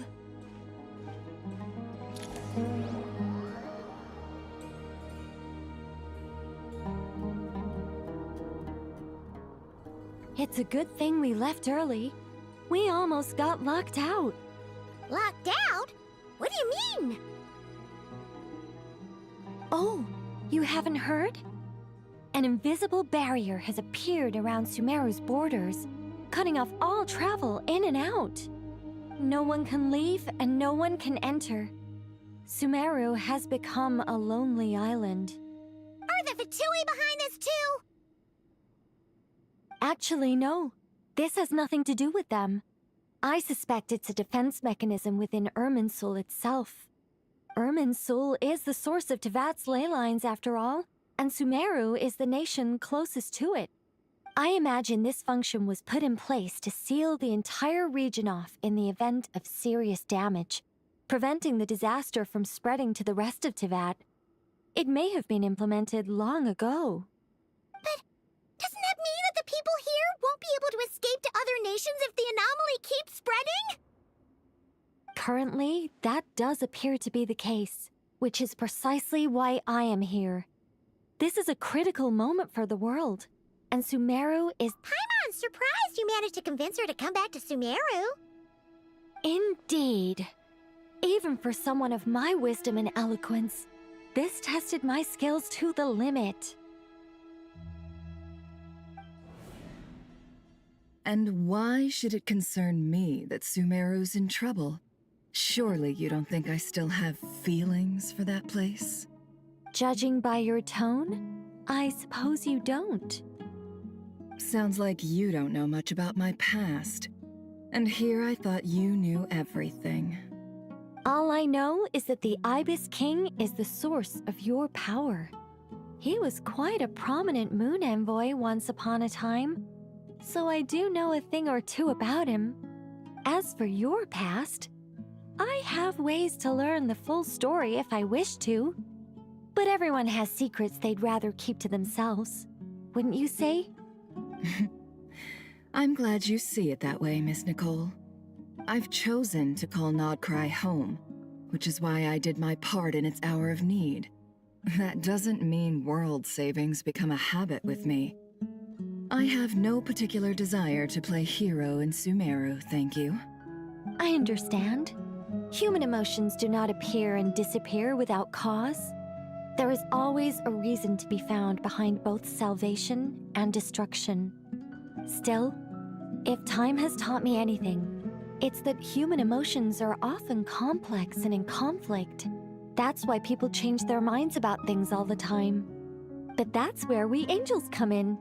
Our duty, ultimately, is to guide people towards their deepest, truest desires and help bring them to fruition. So I wish to hear about your past, because I do not believe you are motivated by hatred alone. And if we still arrive at different conclusions in the end, that's okay.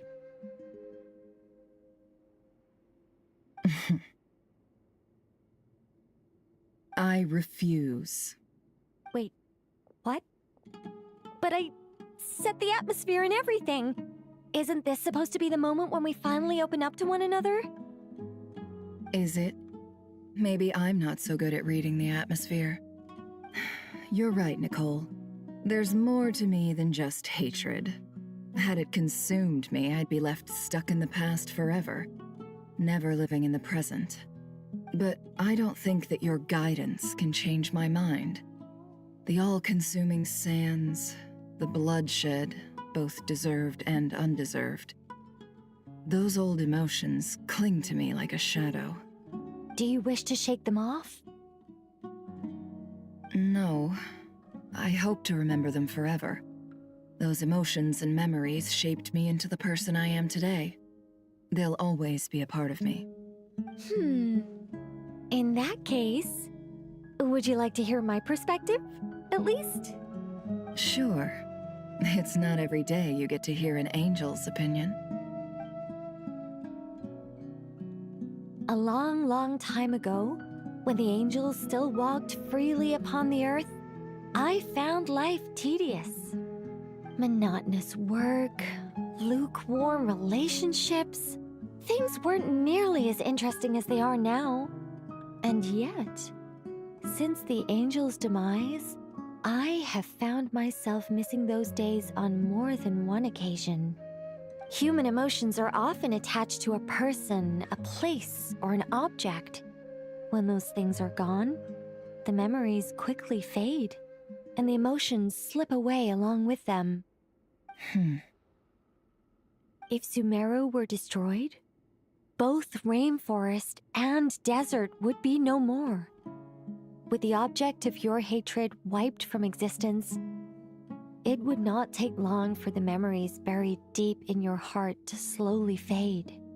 Both love and hate are intense emotions, but they are nothing compared to the void left behind when they disappear. Most sophisticated, Miss Nicole. But anyone focused on the future could only ever applaud the destruction of the things they hate. Still, I'm a special case. Someone once told me that human memory is more selective than a Mora-hungry merchant choosing between customers. We all need a reality check once in a while, so we don't forget the truth. As much as I dislike Sumeru, this is no way for it to perish. All right, you win. I'll help you out a little, but I won't work for free. How much will you need? You're not gonna milk this for all it's worth, are you? What do you think? I'll be upfront with you. I don't have much more on me. If that's what you need, I could borrow some from Alice. Or perhaps I could pay in sculptures. The ones I carve are actually worth quite a lot.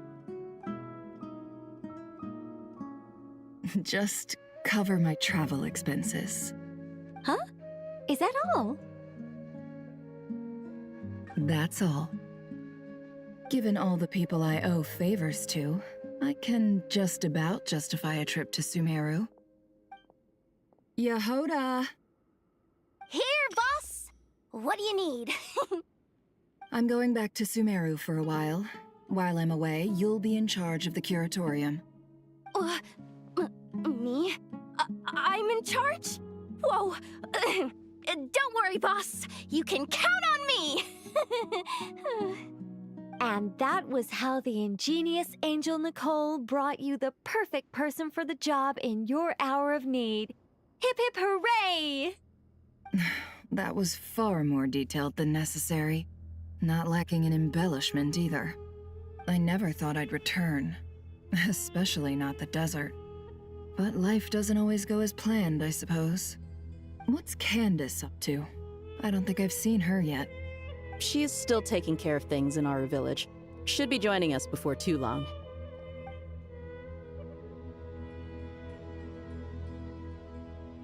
Oh, and sorry. Hope we're not interrupting anything. We have some good news, though. We're planning to go to the mausoleum of King Deshret to look for the legendary Aru, then use it to try and restore the Akasha system. According to records in the Temple of Silence, the mausoleum houses something called Aru's Chute, which can be used to establish connection with Aru. We still have some time before we leave, so there's no rush. By the way, who are these two new faces? Just call me Nefer. I'm based in Nodcry. Did I hear you mention Aru? Correct. Well, I happen to have a connection with one of the 3 retainers imprisoned inside, the Ibis King. I'm here to get things done, so if you don't mind, I think I should come with you. That sounds perfect.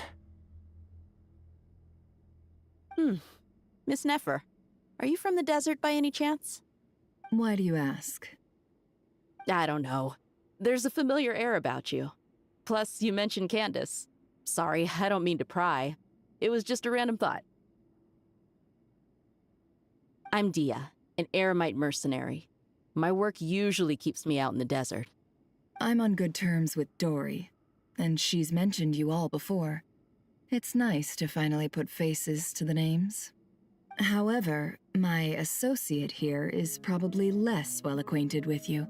Why don't you all introduce yourselves? Actually, I'm a little better acquainted than you might think. Huh? Huh.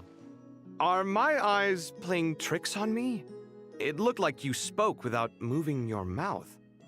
Ventriloquism. I have heard tell of it before. What is it, Kale? It's you! You're the voice who's been speaking in my head, aren't you? You encouraged me to report my dreams to the Dendro Archon, and got me to recite that magic prayer. Mm-hmm. I have many titles, but let's go with the most pertinent one. I am Nicole Rain, an angel who has lived since ancient times. An angel? Sounds like a big deal, but, what exactly is an angel? Oh, Well, we're a rather long-living race of beings. Not gods, technically, but we can still tell you a lot of stories from ancient history. Yep, and she's also an amazing sculptor. You could say she's a real creative type. Well, ma'am, if both the Traveler and Paimon give you rave reviews, you must be pretty impressive. Oh, please don't call me ma'am. I find it so awkward when people get too formal with me. Just relax and be yourselves. No need to be nervous. Miss Nicole, if it's okay, could I ask you a few questions? Yes, you may. I can see your heart is filled with confusion, and you are desperate for answers. I also know which questions you want to ask me. Why did you dream of Sumeru City in disarray? Why did those verses soothe the Jinn only when recited by you? I can guide you to the truth, but it involves a personal secret of yours. I'd prefer to speak with you alone, if possible.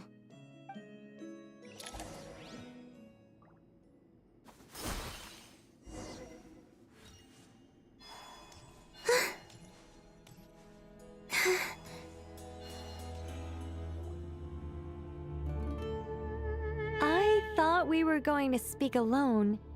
This is a lot more people than I was expecting. What's wrong with it? Even the doctors at Dar al-Shifa allow patients to be accompanied by family members. Well, if Kale doesn't mind her secret being revealed, I have no problem with it. Thanks for being so considerate, Miss Nicole. I don't know what secret you mean, but whatever it is, there's no need for me to hide it from my closest friends. Closest friends? It's so nice to hear that. All right. In that case, I'll get right to it. Kale, are you aware that there are god remains inside your body? I am. When I was young, I got sick with Elazar. Nothing could cure it. The Fatui convinced my mom and dad that they could help, and I was sent to an unfamiliar place. There were a lot of other kids just like me there. This creepy guy injected us with some strange medicine. which I heard contained god remains. I can still remember the pain like it was yesterday. But thanks to the friends who've stuck by me all this time, I've gradually been able to overcome those memories.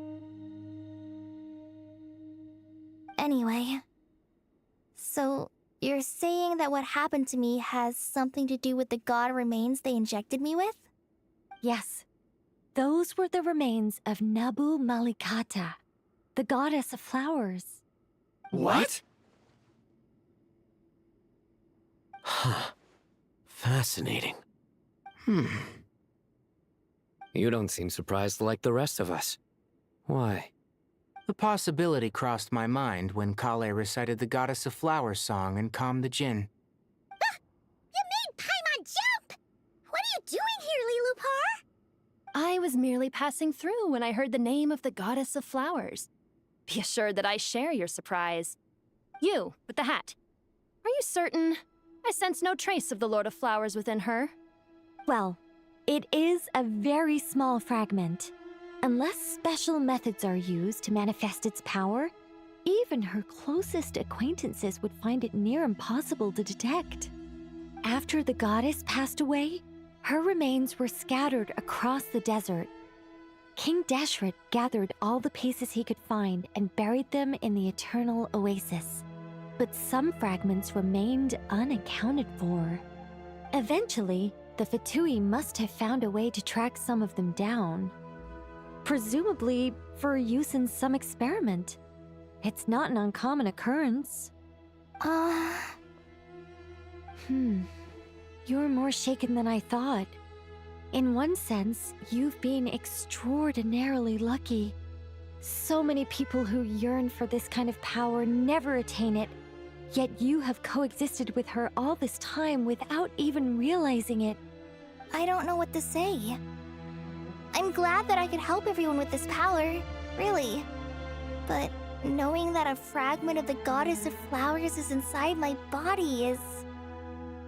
it's a strange feeling. Well, people value their autonomy very highly. Even a well-intentioned intruder can shake one's sense of self. I understand how you feel, Kale. But once you get used to it, you'll find it's nothing to be concerned about. Huh. I guess you, of all people, have a good reason to speak on this. 2 good reasons, in fact. Incidentally, 3 is the maximum number of Hermanubis' Ba fragments that I could bear. Let me guess. Because 2's company, but 3's a crowd? Thanks for helping to explain the joke, Tainari. Not my intention. Goddess preserve me. I should take my leave. This boy in his wolf's head hat speaks much too differently from the Hermanubis I remember.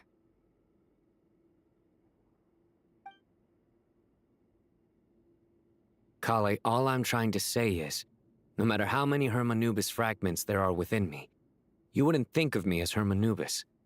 In the same way, you are simply you. Yeah, I know what you mean. So about that dream I had, was it a warning from the Goddess of Flowers? Yes.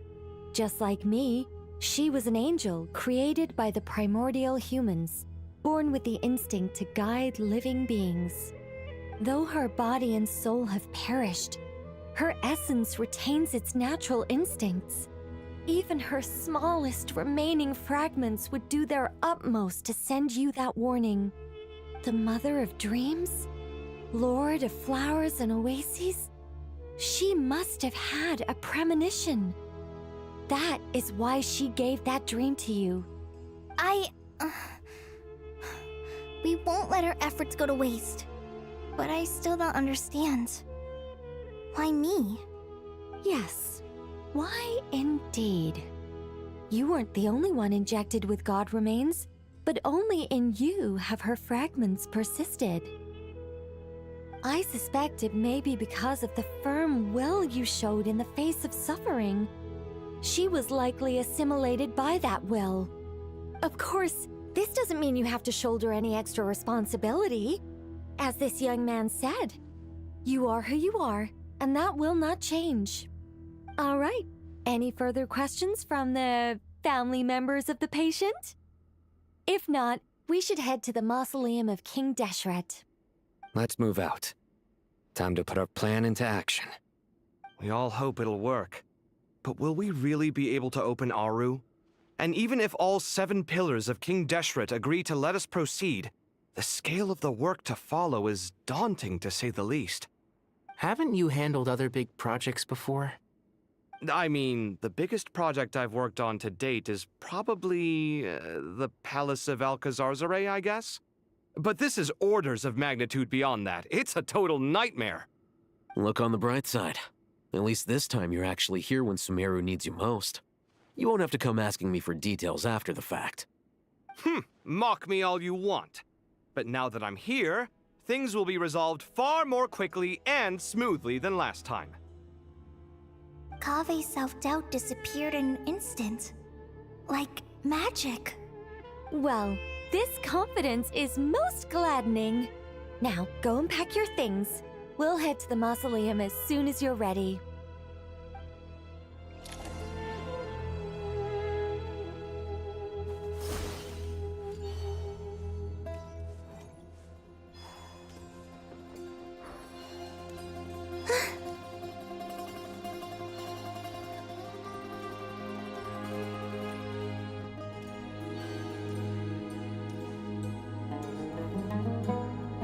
Oh, Miss Nicole. I heard you're a very talented sculptor. Is that true? Oh, I don't know. I wouldn't want to blow my own trumpet.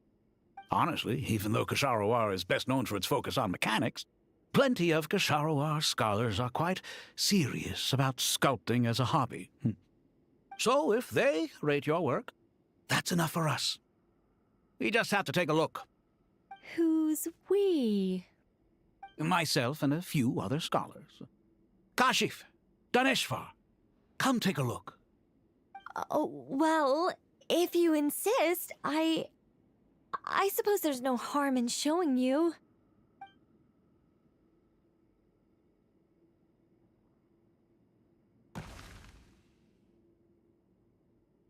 Whoa! Where did that come from? Look at the level of detail. It's so lifelike. The squirrel descends from the heavens like a champion, and the earth trembles beneath its feet. What do you think? Striking, isn't it? Kave? Kave, come here for a sec. Oh, and Madame Faruzan, didn't you used to study in our darshan? Come take a look. All right, but hang on a moment. I have to finish reviewing this proposal first. You called? What is it, youngster? This squirrel statue. Isn't it cute? Oh, a squirrel. I wouldn't say cute per se. The realism is what stands out to me. Were you trying to carve a statue of a hero, young lady? Oh, a hero? I suppose so. Actually, I didn't really have a specific theme in mind. I just started working on it, and this is how it turned out. I see.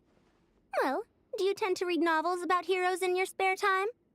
As a matter of fact, I do quite enjoy those. Everyone loves a good tale of daring do, right? Then perhaps the statue represents the heroic tale you long to see deep down inside. Also on the subject of heroism, I feel that if the subject posed with a finger raised towards the heavens, it would lend a greater gravitas to the overall image. I'm sure some would call it cliché or old-fashioned, but not me. I think it would be a perfect fit. It has a certain classical beauty about it. Kave! Sorry, Madame Faruzan, I'm a little busy right now. Don't wait up for me. What a pity. That young man has excellent aesthetic tastes. I was hoping to ask him for his opinion. What a genius idea! Why didn't I think of that? Classical beauty is a great direction to explore. That's it. Once I get back, I'm going to sculpt a heroic squirrel pointing its finger towards the sky. Precisely. A declaration of victory. You understand my vision. Then place the two statues face to face. Yes! That's exactly what I was thinking. It'll be a masterpiece. Miss... I'm sorry. I didn't catch your name. Just call me Nicole. Madame Faruzan, was it? What? Oh, no. That wouldn't be right. Why ever not? Madam is a state of mind cultivated from within. Anyone may call me Madam if they so desire. My dear Miss Nicole, once we make it through these trying times, should we have the pleasure of meeting again, I shall look forward to seeing your new work.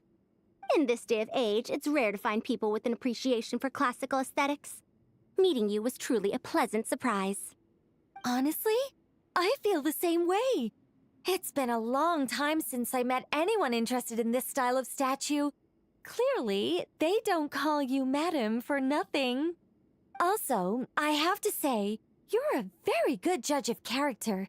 Because when I think about it, I really am someone who likes stories about heroes.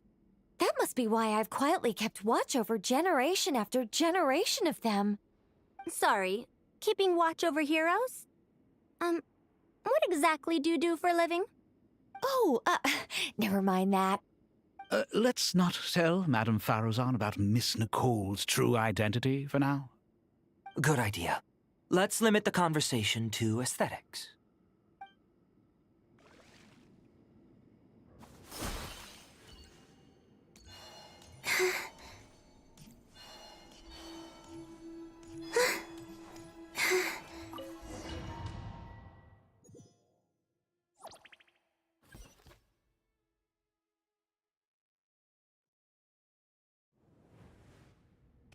I hope everyone's ready. We'll be arriving at our destination very shortly.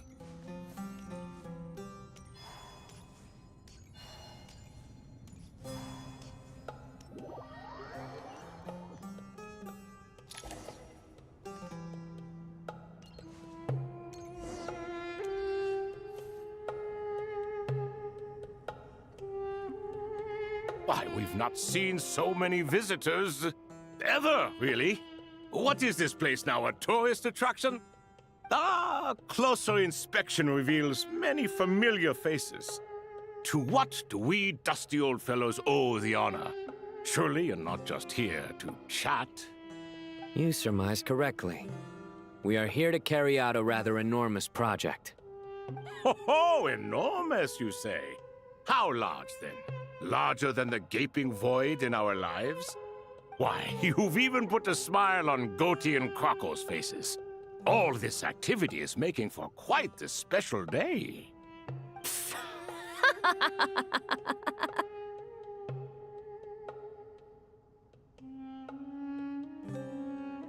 I know that laugh. Lilipar, what on earth are you doing here? Oh, this is hilarious. Turns out good things really do come to those who wait. As long as you stay alive long enough. When did you three get locked up in here? And still you act all high and mighty, putting on a show for the younglings. Truly hysterical. Why, you...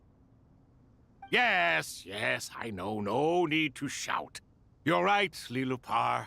Goatee, Crocco, and I all have the same problem. But didn't King Deshret seal you away? How did you break free, and how did you get in here?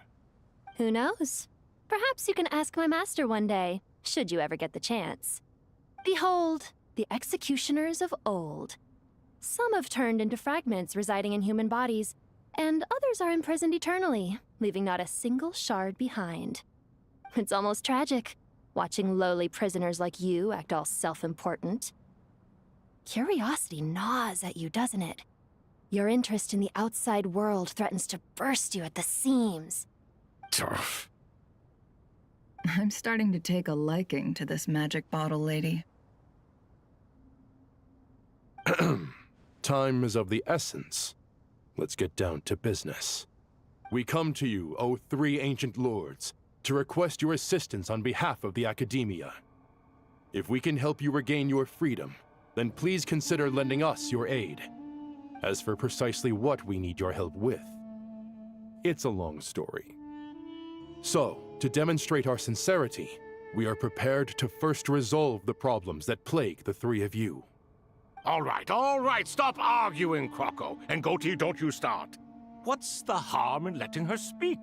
It's not worth getting so angry about. Forget about her. The 3 questions are the crucial thing here.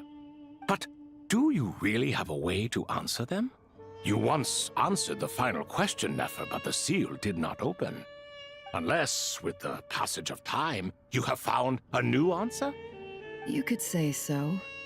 When you first asked me what determines truth and falsehood, my answer was a liar's soul. Liars are the best at seeing through the falsehoods of the world. But if you want them to tell you the truth, you have to reach their soul. I think that makes sense. I found it quite compelling myself, and I told Nefer so. Unfortunately, it brought us no closer to liberation. Well, that's simply because it was my answer, not the one King Deshret was looking for. Can you guess which answer Al-Ahmar wanted then? Time. And that's not only the answer to the final question, it's the answer to all 3 of them. All things wax and wane with the passage of time. Love and hate eventually fade into nothing. Current affairs are always fraught with conflict and controversy. Only time can distinguish between right and wrong. You once described King Deshret as a proud man. I'd say that the prouder someone is, the more inclined they are to believe that only time is qualified to be their judge. Time. Well. Indeed. Perhaps in building Aru, our king was in fact attempting to reverse time, to bring love and hate, right and wrong, the rise and fall of all things back to their point of origin.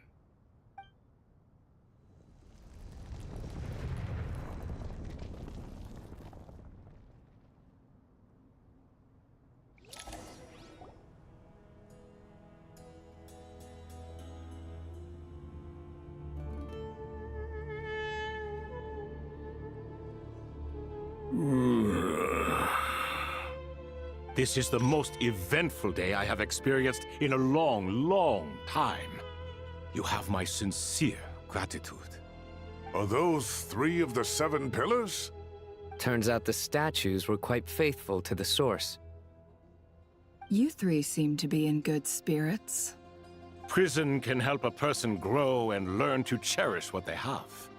Nevertheless, after everything you've done for me, I sincerely hope you never have to experience it for yourself. Hello, Nefer. It's good to see you, Thoth the Ibis King. Nice. Definitely puts my mind at ease, seeing you 2 getting along so well. Should we maybe introduce ourselves, or... Sure. I'm Sethos, the current leader of the Temple of Silence. This is General Mahamatra Sino, and this is the former Spantamad sage, Cyrus. But I'm guessing none of that means a whole lot to you. Everything is equally new to us, in truth. We've been gone from this mortal world for longer than you can imagine. Let's hold off on the introductions for now. We can always ask Nefer about you later. It'll give me something to talk about with my chosen disciple. You're like a helpless parent. Gods and people of yore are not necessarily welcome in today's world. Self-awareness is one of my finest qualities. I thought I ought to share its fruits with you 2. Is that so? Well, I think we'll take it in stride, just as we did with the 3 questions. Let's not forget, it was my persistence that won you both your freedom. Fair point. I have to applaud your persistence. And I must praise you for your wisdom. Now, state your wishes, young ones. I'm sorry? Why, your tremendous accomplishments deserve a reward, do they not? You must let us do something for you in return. General Mahamatra, what do you think? I won't beat around the bush. Sumeru is facing a crisis the likes of which have never been seen before. And we need your help. Every calamity throughout the ages has been connected to us in one way or another. whether we were its cause or consequence. Whatever is wrong with Irminsul, it severely affected the Dendro Archon. She fell into a coma and is currently receiving treatment from the Dendro Dragon. The Dendro Dragon? I'm sorry, the Dendro Dragon is helping to heal the Dendro Archon? Not a pep, surely. Not vicious, cruel, a pep who possesses no virtues aside from her basic instincts. Ah, good heavens. Oh, I shudder to think what could have caused Lesser Lord Kusanali to suffer such a plight. Still, why would the Dendro Dragon lend you her aid? She has always held nothing but contempt for the Archons. I suppose she and Kusanali must have some history. You can help us make history too. Smooth talker. Well said, lad. Currently, no one can connect to Irminsul. We hope that by opening up Aru and making some modifications to it, we can use its technology to our advantage. Unfortunately, Aru is an imperfect creation. King Deshret never managed to realize his full vision before his death. Much remains to be done if it is to be pitted against Irminsul itself. Besides, I hear your reasons, but to give Aru up over such would be... The archaeological records clearly indicate that although Aru's construction took a long time, it was not beyond human means to achieve. Modern technology should solve the efficiency issues. We have no choice but to go all in on this. This is by no means a threat. But the only reason we helped you escape from Aru was to gain the necessary leverage to negotiate with you. You asked us to state our wishes, and we have. Each one of us here needs your help, as do all the thousands of people living in Sumeru. They need you, and they need Aru. What do we think, my fellow old fogies? Shall we lend our support or not? Since you ask so nicely, naturally. Naturally what? Are you for or against? I simply mean we shall do what comes naturally. You claim that you wish to open Aru. Know you then that the golden slumber created by King Deshret is preserved within? We do. We understand the risks involved. In all likelihood, the mortal world will never again be able to replicate King Deshret's work. Never will there be another chance to come so close to creating a utopia. Knowing this, are you sure of your decision? We are sure. Before people can dream, they must first live. If your minds are made up, very well. We shall summon our erstwhile colleagues to discuss this further. Saint Shezepank, Saint Bennu, once you surrendered to silence and were buried with King Deshret. But now, we invoke the right to awaken you with our voices.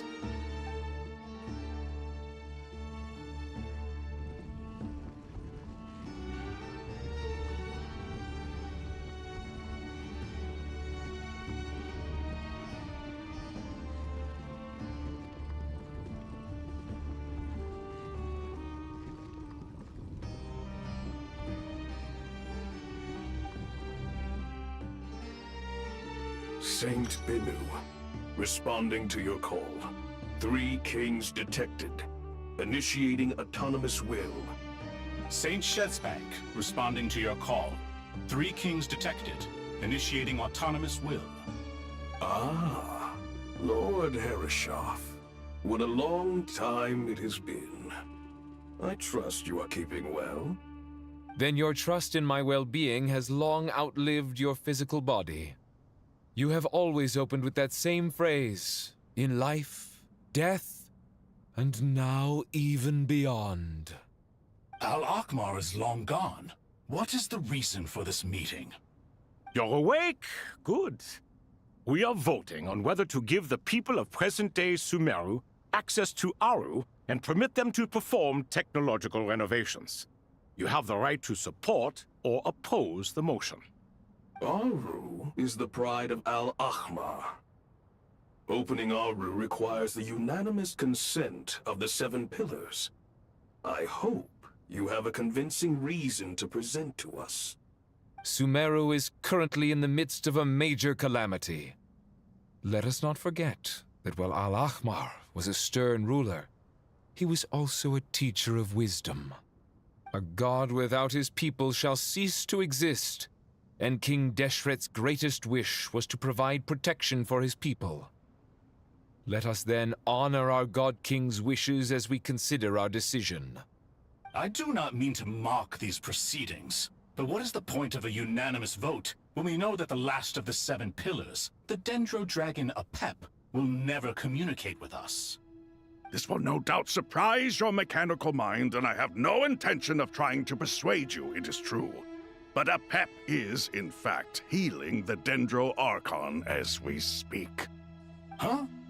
Can someone attest to this? Do we have any proof? I ask the 3 kings, can any of you vouch for the truth of this claim? Naturally, the Ibis King, Thoth. What? It was Thoth's disciples who revealed the truth to us. We need not debate its veracity. Simply let Thoth bear accountability. That way the rest of us may have a clear conscience. Harishef, you diabolical fiend! I awakened our former colleagues for you, supported your opinion, and backed your decision. What sort of fiend would do that? I miss the days when Hermanubis was still around. At times like this, he would offer to take accountability. What are you trying to say? Is my word worth less to you than Hermanubis's? Hypocrite though you are, Lord Thoth, you are humorous in equal measure. How could we bear not to associate with a character such as you? I, Saint Shezpank, approve the Goat King's proposal. Since King Deshret is no more, we shall receive no reprimand for acting beyond our remit. Nevertheless, I sincerely hope that those before us understand the significance of what they intend to do. Remember, the moment that Aru is liberated, the myriad souls residing within the Golden Slumber will return to the ley lines. And once the ley lines flow again, these souls shall in turn be received by Irminsul. To take this step is to bring the perfect afterlife created by our king to a permanent end. We understand that well, and we have decided to proceed regardless. Furthermore, the contemporary human perspective would contend that confining souls in this way is no act of benevolence. The deceased have a right to rest in peace. King Deshret's creation is clearly a place of rest and peace.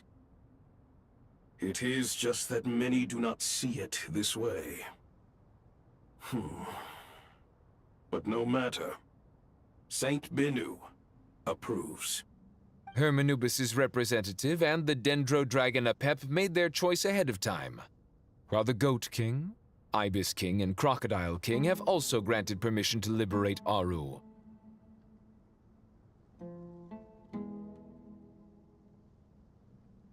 By the grace of His Majesty, guided by his wisdom and will, let the gates of Aru be reopened.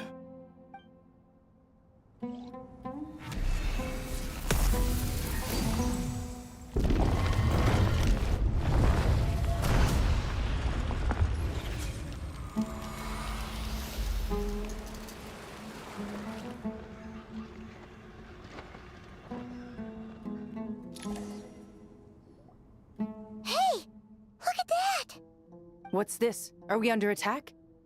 No. Wait, it's... Here you are, through the sands of time. Father. It's Chet's father, Jibriel! That's right! He entered the Golden Slumber, didn't he? I smell blood and sand on you. You've grown, strong as a wild beast, and without shedding a tear. You have to leave, don't you? Please, just answer me this. What should I do for you? This meeting is a blessing from the gods. My soul, once imprisoned along with that of Samael, is finally free. I am truly grateful for the chance to see you again. That the dead should meet the living is itself a miracle. One brief, precious moment is enough. Enough to set my heart at ease. Do not weep for me, Jet. I know you will accomplish many great things in your life. You will go further and climb higher than I ever did. All I ask is that you take good care of yourself.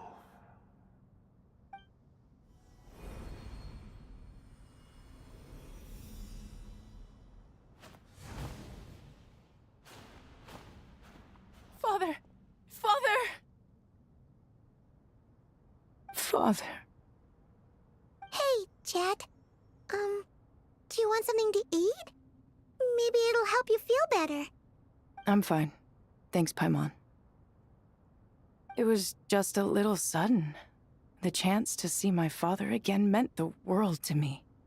He was trapped in the golden slumber for our sake. And now, after all this time, he can finally rest in peace. I'm glad. It's a huge relief. You've grown strong, Jet. More than enough to fend for yourself. Yeah. I'll leave the past in my memory where it belongs. My family, the good times and the bad. Goodbye, Father.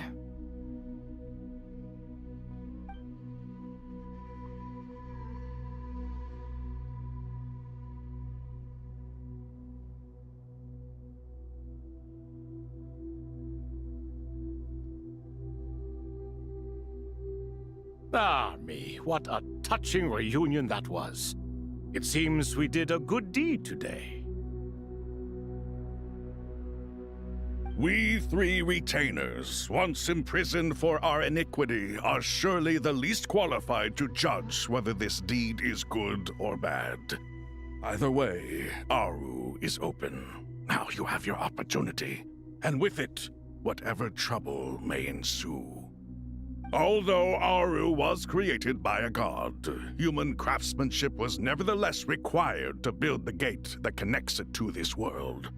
Perhaps the relationship between gods and humanity follows a similar principle. As for your proposed renovations, we cannot determine which functions to keep or discard.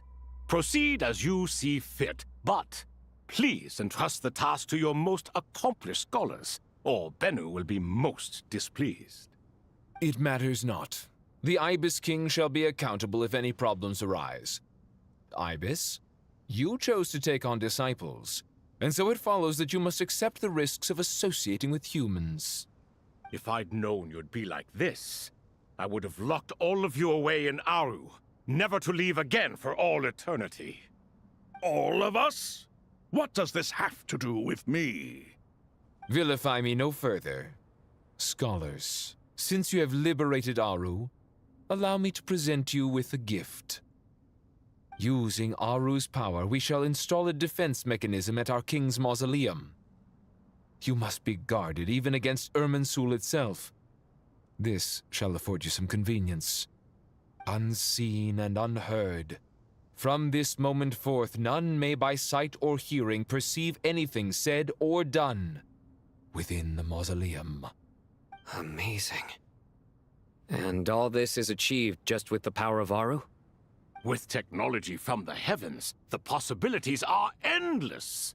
Just because King Deshret did not use it for this purpose does not mean that it cannot be done. So, marvel away. This is the reward you have earned.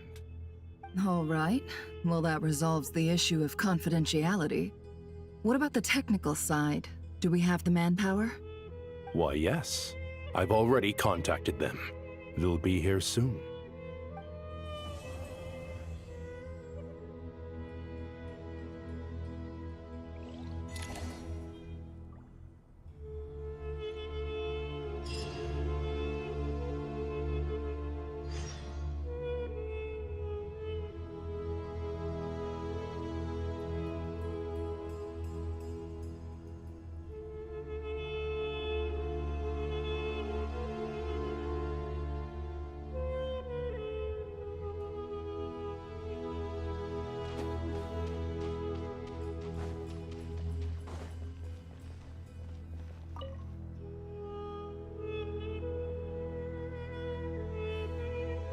You must be the ones tasked by the Academia with renovating Aru? That's right. Good afternoon. I'm Kaveh, and these two are Termezi and Naisaburi. Hey, I'll hate them! Come and introduce yourself! We've met before. This is Thoth, the Ibis King, and everyone knows these two. Afternoon, gentlemen. I've only ever seen these two in murals! Ah, the paintings in the temple. They show us chatting, playing cards, playing chess. Precisely the activities we most enjoy, funnily enough. No, only you enjoy playing chess. We were just humoring you. I wouldn't go that far. Back to the matter at hand. A preliminary assessment by the Academia indicates that this project requires expertise in various disciplines, including the deciphering of ancient texts, mechanical engineering, the restoration of ancient ruins, and elemental theory. The most capable minds in their respective fields are here before you. If there are no objections, we'd like to begin our work. The artisans who built Aru for Al-Ahmar gave their very lives to create this splendid work. Follow their example by giving your utmost devotion to this project. I didn't know that. We'll do our best, of course, but we certainly won't be sacrificing our lives. Such brazen words. Humans these days are a far cry from their ancestors. What little respect you show for King Deshret. No, that's not what he meant. Please, don't mind him. He shares your sentiments, just not your, penchant for hyperbole. Assuming that's what you were going for? I just think it's important to manage expectations. Forgive my lack of courtesy, but we simply can't sacrifice our lives to the gods on completion of the project like people in the legends of old. Here's a first draft of the project proposal for your perusal. Please let us know if you have any requests. Normally, I'd have made it look a lot more visually appealing, but we were really pressed for time on this occasion. I hope you'll forgive me if it's a little rough around the edges. Naturally. If my fellow ministers deem this meager display of respect sufficient, I suppose I can consider agreeing to their proposal. Why are you so preoccupied with the ostentatious displays of respect to Al-Ahmar? We should be trying to make things easy for them. You never know. We might have to rely on these young people to look after us in our old age. Exactly. This is Aru's mainframe. Be reminded to use it with great caution. We certainly will. Thank you for your assistance.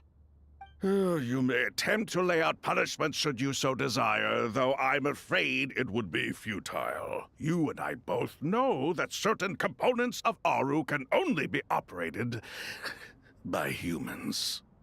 King Deshret always believed in humanity. Still, the reason that Aru's modules are designed that way is not so much because he trusted them, but more because he was wary of you. Is that true? No wonder human artisans helped to build Aru then. He actually required human assistance to create his greatest work. Naturally. Have you noticed that the Goat King keeps giving superficial responses? It's like he's just going through the motions and leaving the real debate to his colleagues. He understands the art of perfunctory speech. That's what earned him his position as the Minister of Ministers. It seems the rumors about King Deshret being a poor judge of character are baseless after all. Excuse me for being blunt, but it sounds suspiciously like you're putting yourself on a pedestal and mocking me. You're mistaken. And while there's nothing strictly wrong with making every conversation about yourself, it's not exactly a positive tendency either. You? Whatever. I knew it'd be like this working with you. All right, let me past. I need to look at this console. It's your job to activate it after all. Let's begin. Everyone, please proceed with the external checks and preparations as per the procedures outlined in the engineering plan.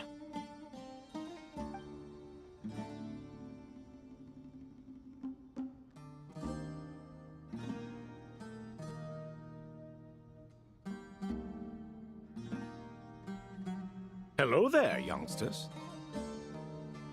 Whoa, the Ibis King came to life. What do you mean, came to life? I've been alive the whole time. You did say we could start our research, right? Are you having second thoughts now? I've reviewed the proposal. The work you're planning to carry out on this grand device is ambitious in its scope. You have ample confidence in your abilities, I take it? I wouldn't say I'm feeling hugely confident, but given how bad things are, I'd rather at least try something than sit around waiting to die. You are the top scholars of your day. I trust you are aware that there are countless links between Aru and the Akasha? Aru and the Akasha? But... I thought the Akasha was the Academia's greatest technological accomplishment, created years ago by the Dendro Archon to help her people access knowledge. And you too? Do you not know either? You've read the instruction manual, right? You tell them. An instruction manual? The Akasha has an instruction manual? The Dendro Archon is a kind and thoughtful god indeed. It used to sit on a shelf in the corner at the House of Dana. Not the most popular read. If the manual is to be believed, Aru was in fact the original inspiration for the Akasha system. What? But there are so few records about Aru anywhere. And practically none of the scientific expeditions into the desert had anything to do with it. Ah, but this is something you could not possibly have known. You may have heard many stories about the desert, but what is the most important aspect of history? Consider this a quiz. Anyone from Vahumana present? I'm from Vahumana. It's, well, veracity. Precisely. And a large part of veracity is the chronological order in which events occur. I may as well tell you. In the beginning, Nabu Malikata, the goddess of flowers, descended upon Sumeru. The glory of the heaven was within her. She brought life, oases, and knowledge to this land. Then she created the Jinn, enlightened them, and ordered them to serve her. Two other gods also walked upon this land where wisdom flowed in abundance, and the three met beneath the great green trees. It was the first and greatest alliance. We should speak with reverence of this covenant between the three, which transcended both time and life. For they promised that in Sumeru, wisdom would be shared with all. All the great changes in Sumeru's history began with the goddess of flowers. For King Deshret's sake, she pried into the secrets of Celestia, and for this was burned to ashes by the flames of wrath. So grieved was King Deshret by her passing that he lost all interest in state affairs and devoted himself instead to the knowledge that she had brought back. It was after learning of the technology from that floating island in the sky that he first conceived of Aru. And so, the Akasha was inspired by Aru, while the basis for Aru itself came from Celestia's technology. Well, if the two share a common technological origin, then connecting one system to the other is an entirely feasible idea. Unbelievable. Have you no reverence at all for celestial technology? No, I do, but there's no time for that. The schedule is too tight. Blame it on the deadline. Perhaps you could try coming up with our cutoff dates. You know what it's like having to turn around 5 different drafts in one day? I wouldn't wish it on my worst enemy. Yeah, also, Sir Ibis King, you don't plan on getting directly involved at all, do you? Yes, well, you strike us more as having come to give a popular science lecture. Or, wait, does this count as more of a first-hand witness statement? Neither. Anyway, this sounds like far too much work for me. Still, if Aru is so powerful, why didn't King Deshret use it for more ambitious ends? Because it was never fully completed. King Deshret had grand plans, but he perished before they could come to fruition. In the beginning, his wish was to create something that could rival the very world itself. The Lord of Flowers sacrificed everything for that ambition. What he desired, she bestowed, and thus was knowledge brought into the world. Her courage and sacrifice had to be honored with the most splendid of monuments, or King Deshret would surely have deemed it a grave injustice. And that monument, built from knowledge and technology, etched with a sacrificial and courageous love, even in its unfinished form, it deserves to be treasured. At that time, King Deshret said the following to the Lord of Dendro. Since we share an eternal covenant, I shall never be your enemy. Hence, the fruit of wisdom from the heavens is not to be devoured. Remember, it is not that I lack the power to become the enemy of wisdom. Yet you and she have taught me much and shown me kindness. For this, I cherish you both. In the end, Aru was only used to store a portion of the souls. It was but a primitive form of the masterwork the king had envisaged. His final hope for Aru was to return to the past, when she yet lived. So the point you're making is, King Deshret was both powerful and ambitious, and he only ceased his imperious ways out of affection for the Goddess of Flowers and the Dendro Archon. You could see this as an act of mercy, but you could also see it as the sentiments that lay between these three gods placing constraints on him. This was, after all, the foundation of the alliance between them.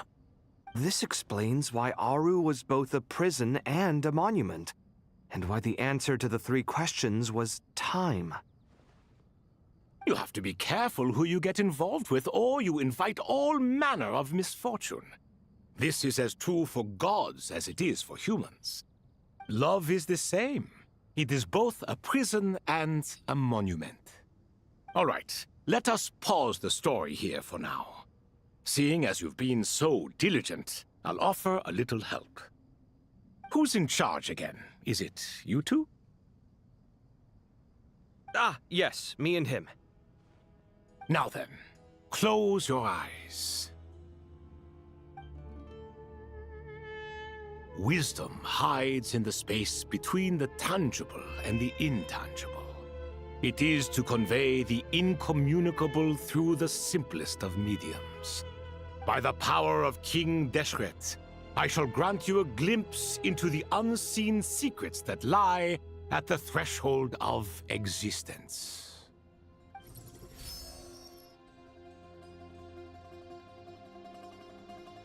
Where did this come from? Is it a new mechanism? It looks more like some form of externalized information. You've rendered it visible? Just as the Akasha allows you to access a greater range of knowledge, the power of our king permits one to perceive ingenuities that do not belong to this world. This is no ordinary mechanism. It reflects the internal structure of Aru. Whether you choose to increase or decrease, keep or discard. Come, use these to achieve the outcome you desire. Looks mechanical to me. Better let me handle it, just in case. But wait, how do I get up there? Turn around. So that's where the elevator is!